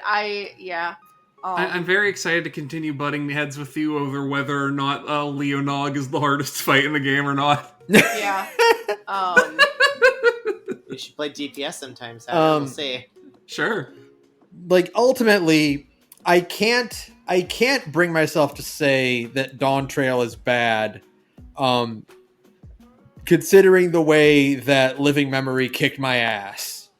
Living Memory was really good. I enjoyed Living. I actually think Living Memory is more effective than Ultimate. The thing about like Living Memory is that it is a rehash of Ultima Thule, but it's so kind of in better than reverse. Yeah. Yeah. But, like, it's Ultima Thule Amarant. It's just you put those two in a blender and you can get Living Memory. And it's like way more effective because like Ultima Thule has the whole like it's killing off the scions, but like we've all played video games. They're not gonna be fine. Whatever. They're fine. But like Living Memory is not like, oh, you've got to do this alone. Living Memory is one day your parents are gonna die. What are you gonna do about it? Yeah, it's like this is going to happen, and there's nothing you can do about it. And whether you have a good relationship with your parents or a bad one or none at all, this is still going to happen, and you're still going to going to find yourself unprepared. You're going to wish there was more. Really good. Yeah. Yeah, and the other thing that like, the other thing that I think is really effective about it is that it does the same thing that the new Broly movie does, where like the stakes aren't about whether or not the Warrior of Light is going to do everything correctly or whatever. It's what the stakes of all of these other brand new characters who you don't know. Right. You know, like, right. Yeah. How is Aaronville going to handle this? His mom is dead. Right. How is Kryl going to deal with finally finding her parents after 20 years, and she only gets one day with them? Right. Yeah. It's really good. I really enjoyed like every single scene in. I know, it's so good. I'm thinking about Kryl having the most wonderful time with her parents because out of nowhere, Graha decides that he's going to solve this problem by just double fisting ice cream cones to break the ice. Yeah. By deep throating an ice cream cone. Yeah. Just raw dogging an ice cream cone. Like, goddamn, Graha. I get it. The taco thing was foreshadowing. I think just like everything about Living Memory was so effective, and it's funny because I was navigating the area, you know, and people are in Shout Chat, which was a rare occurrence because I always play these expansions late, so I never like got to see everyone like actually reacting to it in real time. People were in Shout Chat, and people were like, oh my god, it's just Twilight Town. Oh my, this is just fucking Twilight Town. And then they're like, why do we have to... It seems like my summer vacation is over. Why do we have to destroy the beauty of this? And like, literally, when I finished with Living Memory, I booted up Kingdom Hearts 3 and just wandered around Twilight Town in there. Yeah. Because I was like, I need the comfort of home again. Right. Yeah. Like, and I don't know, that whole sequence is just done really well, and you know, it had me like boo-hooing just over and over again, because it's despite it being about like a lot of characters that you only kind of just met or have only known over the course of the X-Pack, like, it's kind of the anticipation of meeting these characters, right? Well, and then being like, okay, but now it's the anticipation of meeting these characters and then immediately having to say goodbye. It's like Otis's human self, Aaronville's mom, Kryl's parents, Wiklamat's like mom figure, right? Namika, and like getting to like see them again and then having to say goodbye. It's really good.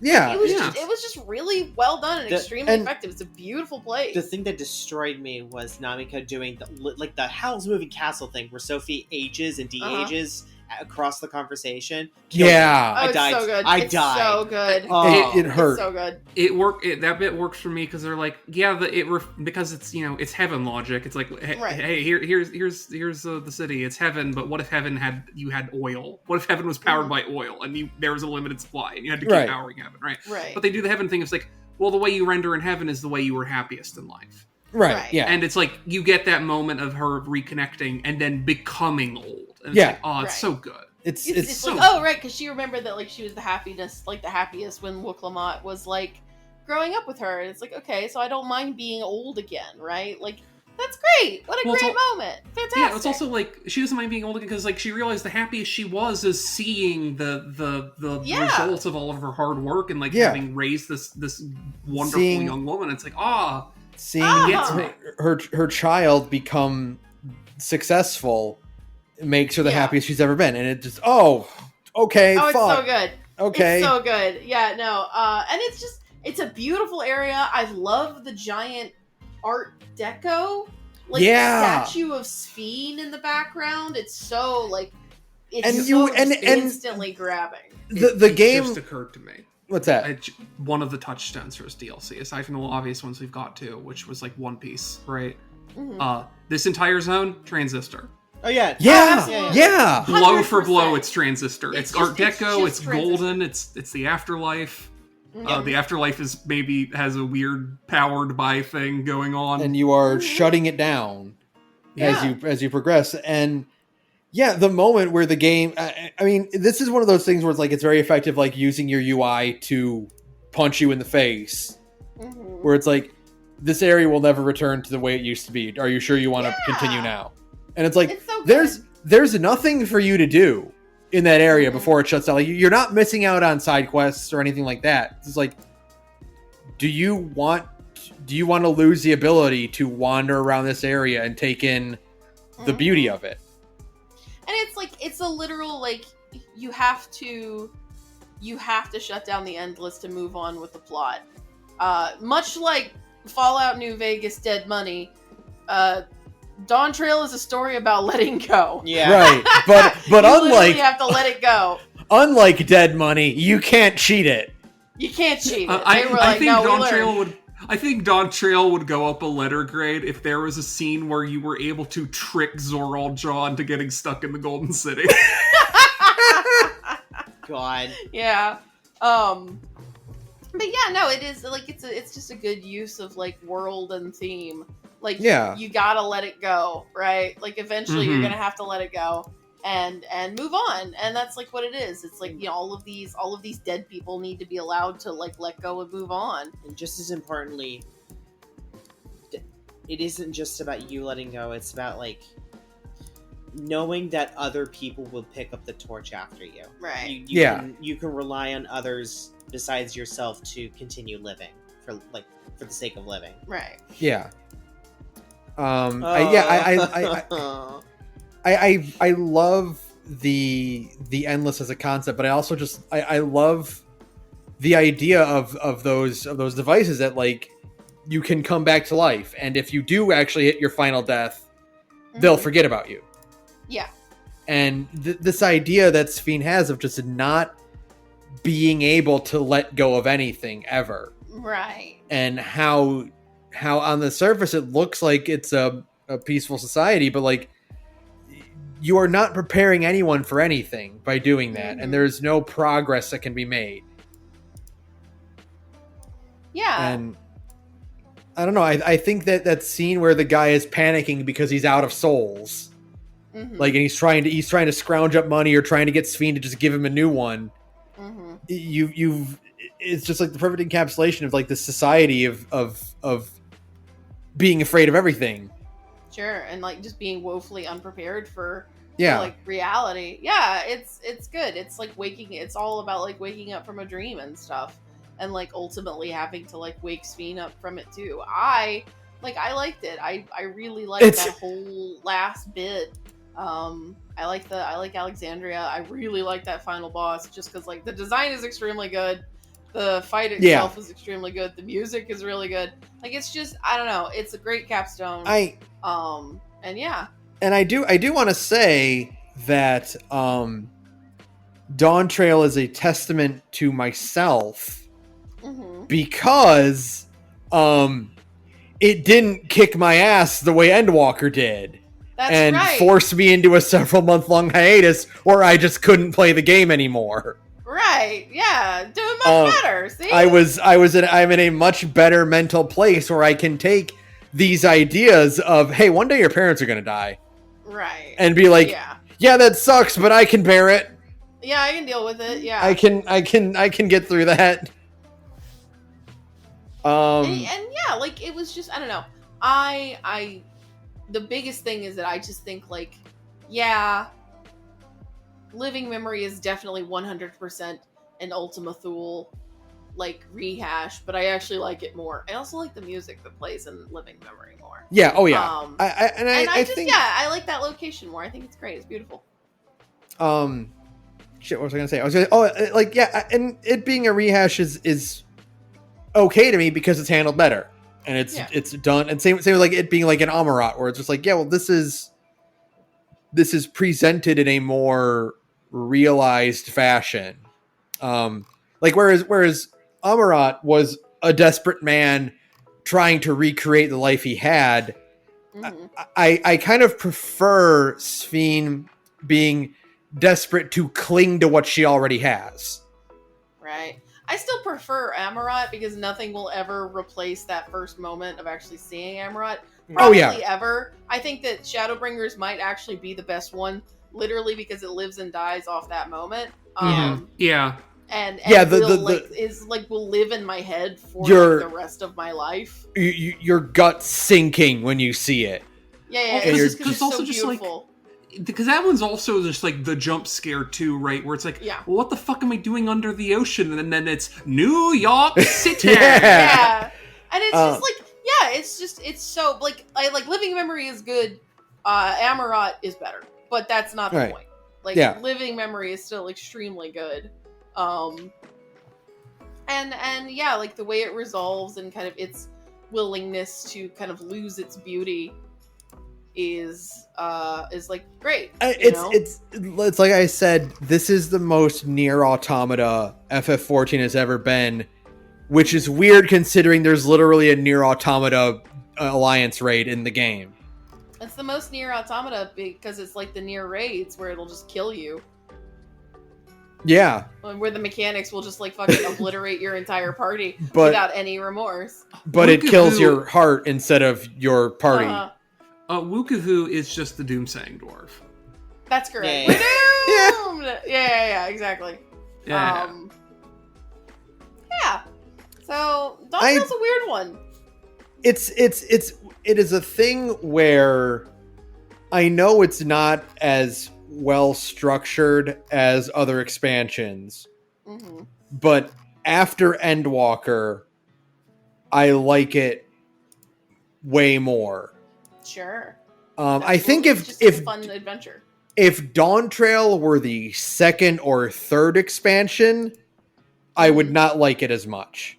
Sure. But it is coming off of the heels of Endwalker, and I'm willing to let a lot of its kind of plot foibles slide because it's like, yeah, man, we could all use a break. Sure. You don't have to try that hard. It's fine. Yeah, like I think it has its stumbles, but I ultimately come out thinking very fondly of it. Again, we'll see how I think about it in 6 months. I definitely think of I do see a lot of its big problems, and I wish that they didn't happen. But the moment to moment stuff, the game, I mean, it's Stormblood again, right? Yeah, it has a lot of problems. I wish it had a Xenos. It doesn't. It doesn't have a Xenos or Yatsu, which makes me glad. It doesn't have a Xenos, but it does have Bakul Cha-Cha. It has our goofy boy. It has Grinavot, but they didn't kill him for no reason. Yeah, I can give Dawntrail this, which is it did the thing that's very hard to do, which is a character that I hate became a character that I love. Right. And through no fault of his own, he didn't try. He just happened. I like Bakul Jaja, but I think he's just sort of, they accomplished that by writing one character and then having a plot thing happen, and then they started writing a different character. Like, there is post-plot, there's pre-plot thing Bakul Jaja and post-plot thing Bakul Jaja, and they are two completely different characters. But that's development, baby. That's the plot. I guess that qualifies as character development. I appreciate Wuklamat kicking his ass so hard. He just starts greeting her like, "Oh, hi, senpai," and tapping his fingers together, like afraid to talk to her. He's like we said at the beginning, he's so Bowser coded. He really is. Bowser coded. He's Groosemaxing. He goons himself. He's gooning himself. He is you not in public, but cool. Put it away. Put it away. Put it down. Well, in the days of paradise, we love to goon ourselves. Emmett Selk, get out of here! I'm so tired of your ass, Emmett Selk. Emmett Selk, you're gooning right now. No. No. That's where the Cubist comes from. No. Yeah. Get here with that. Bakul Jaja does Biff Tannen coded, both pre-time jump and post-time jump. Yeah, exactly. He's gonna be washing Wuklamat's car in the next patch quest. I think Wuklamat should just inexplicably get that 7.5 million gil motorcycle. Yeah. Hey, she's in charge of the whole country now. She can be like, yeah, she can do it. I want a motorcycle. Yeah, Kona just like, you actually, you bought that? She's like, yeah, was I not going to? She's like, Papa's coffers are huge. You have no idea. He was straight up Scrooge McDucking in his spare time. I'm just now imagining Bakul Jaja just like in a lake of Spanish doubloons and just gently like he throws a bunch of gold coins in his mouth and then the dead head starts spitting him out.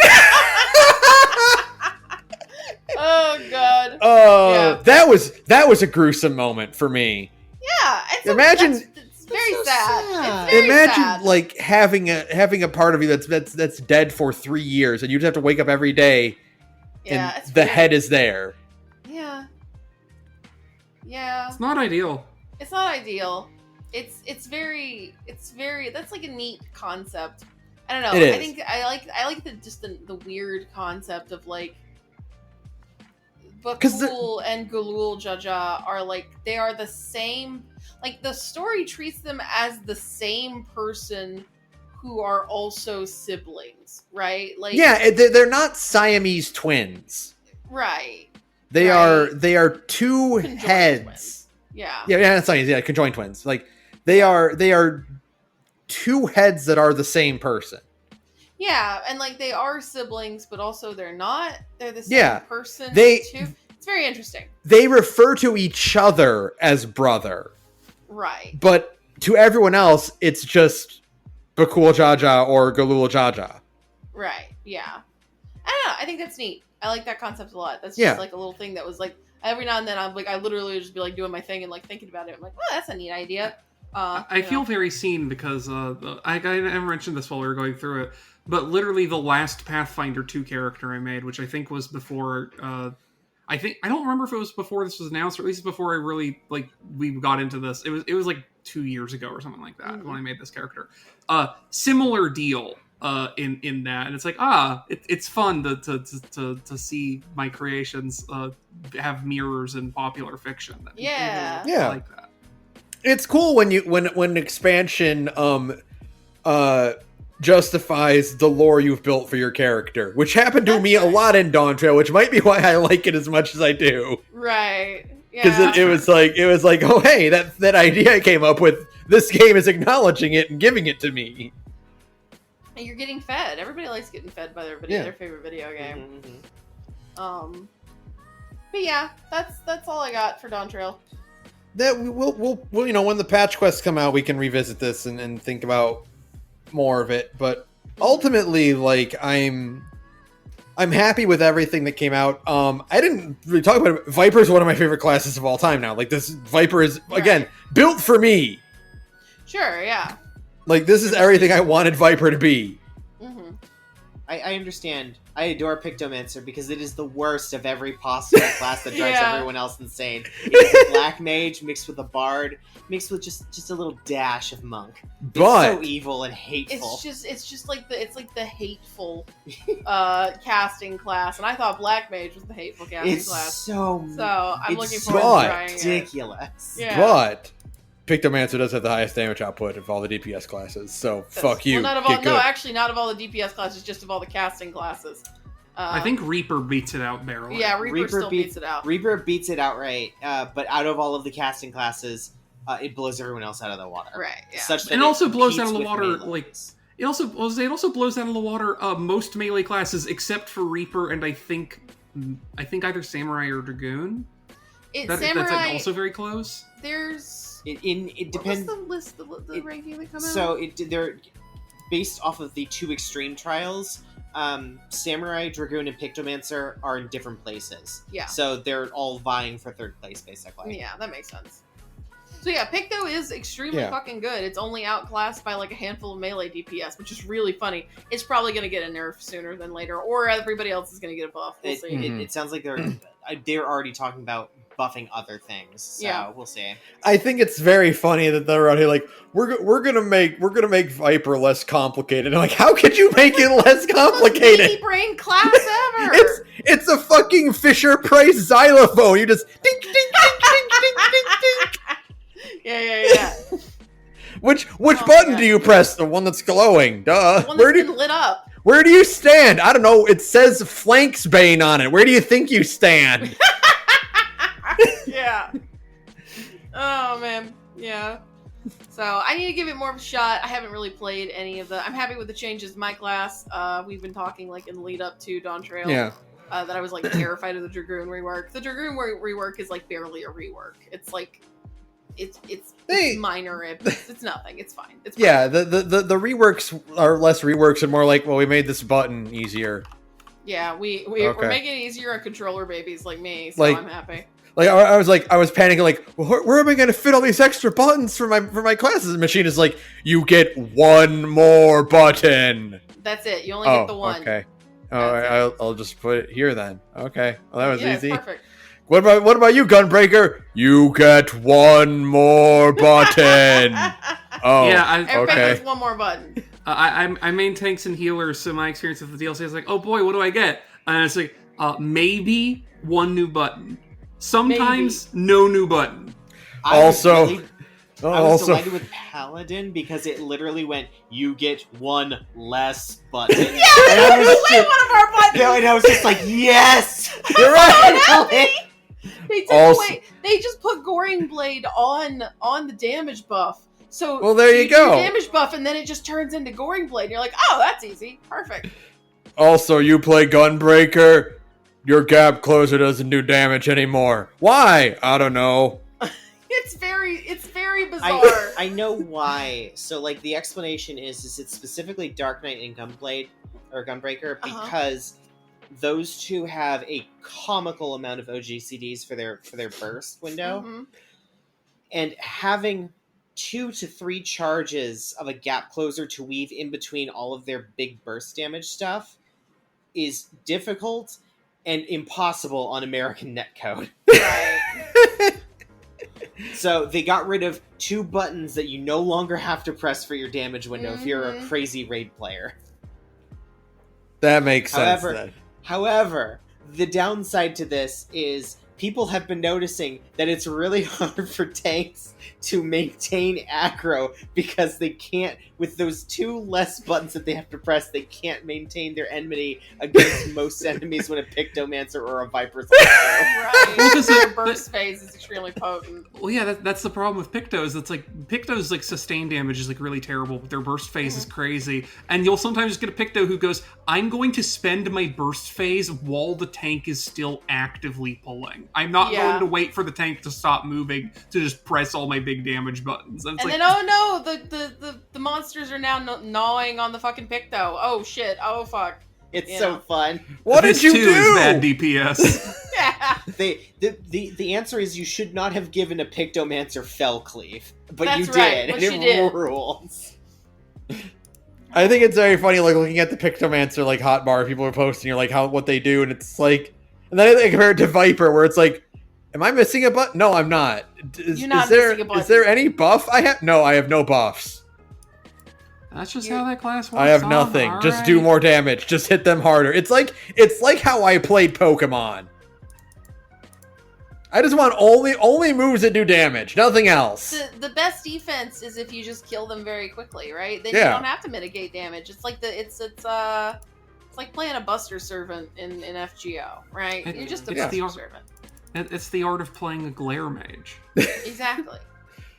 If the button is red, enemy equals dead. That's all it is. Yeah, that's all you need. Yet another glare on White Mage. I know, very funny to finally upgrade Medica.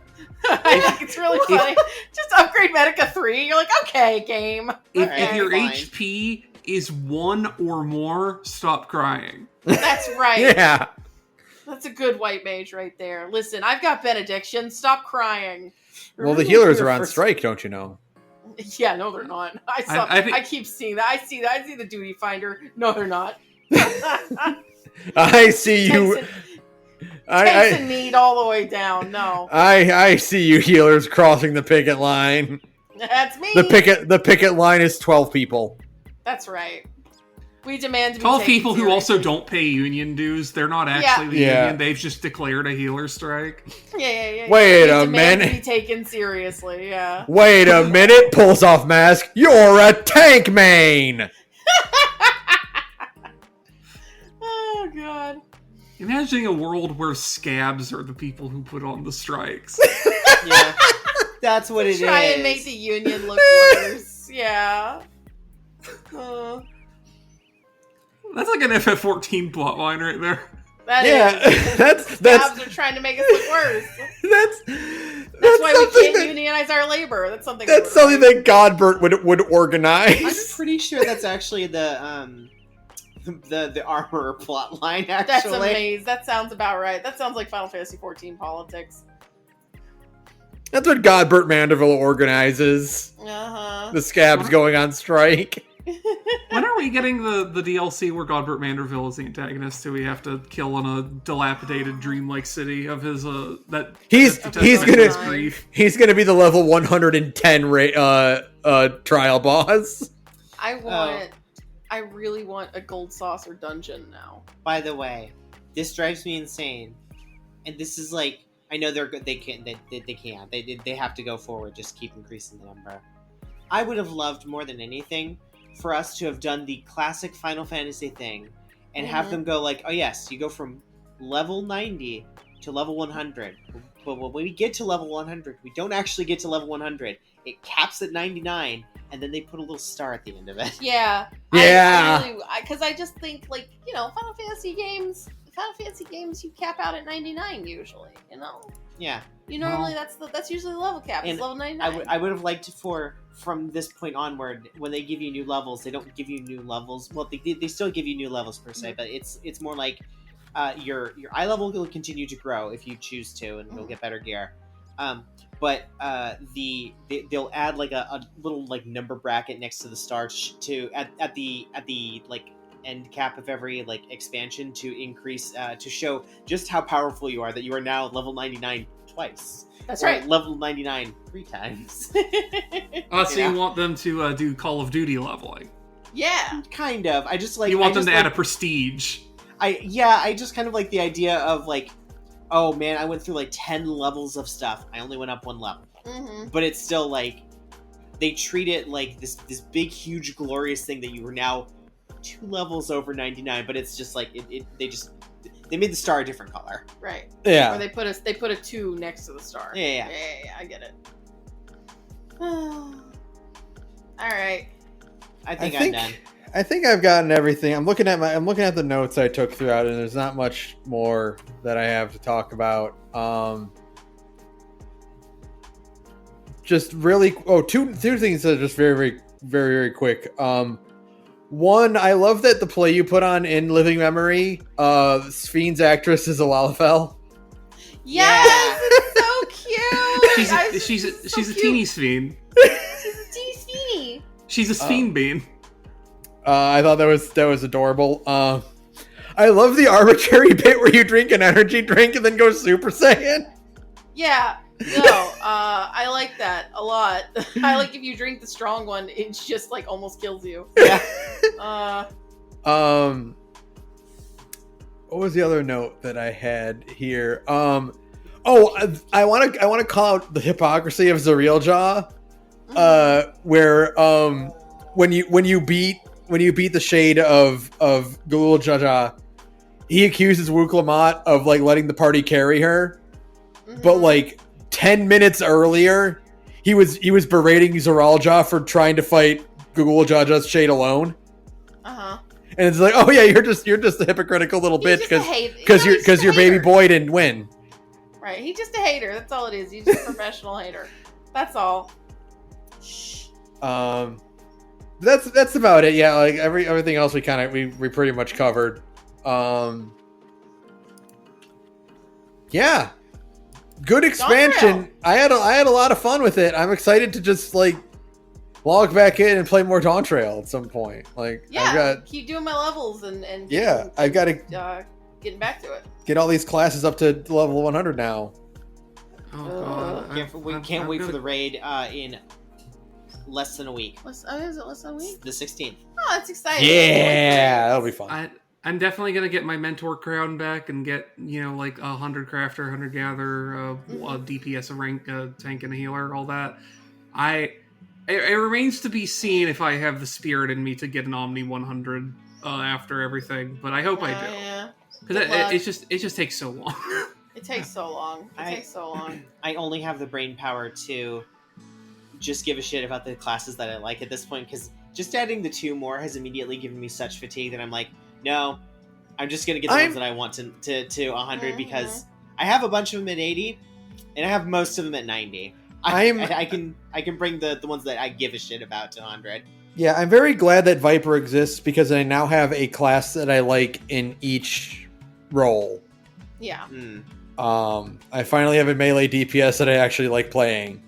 Yeah. So, hooray! Hooray! I don't have to play Reaper anymore, ever again. Yay! Or Monk, or Ninja! Or Ninja. Oh, God. I'm gonna level Ninja if Viper comes out. I'm never gonna level Ninja! I still gotta get everything to 80. That's my only goal. I want my sad bird dog, and then we'll see. I think so. So by the way, I don't know if you've seen it, but the level 100 mount reward is you get one of the outrunners. Yeah. Which is a strong motivation for me to get them because I love those little guys. They are adorable. I love a little goober. I love riding around on a little guy. I am unfortunately motivated more by fashion than I am by mounts, so it's not a huge encouragement for me, but it is a very cute choice. It is cute. Hey, you have Robot Catboy. What else do you need? Yeah, Right. you're set. Yeah, you say that. I did also spend $7.5 million. I don't on understand why you did that because you do have Robot Catboy. Yeah, but cool motorcycle. So Cool you're never gonna motorcycle. ride, 'cause A bike. Robot Catboy. I ride it. I have it on roulette in PvP. There you go. Oh, good. Okay, I'm tapped out. I'm tapped out. Get I'm us done. out of here. Yeah, that's I'm about all I have to say Dawntrail. about that. I'm Dawntrail? I'm Dawntrail. I'm Wuklamat, I'm baby? If you're a listener and you listened to this and thought, "Hey, I want Saturn to have more things to complain about," you can just DM me for that. Yeah. I only want to bring so much evil onto the podcast. I could complain for hours about little things that don't matter. It's good though. It's a clean 7, I think. Yeah. There's a lot of things that I've probably forgotten to talk about. So yeah, message us on the Discord. Be like, hey, what is your opinion on this? I'm like, oh yeah, that thing. I forgot to talk about that. But before that, thank you to DJ Cutman for using background music. You can email us at thegorgepodcast.bsky.social.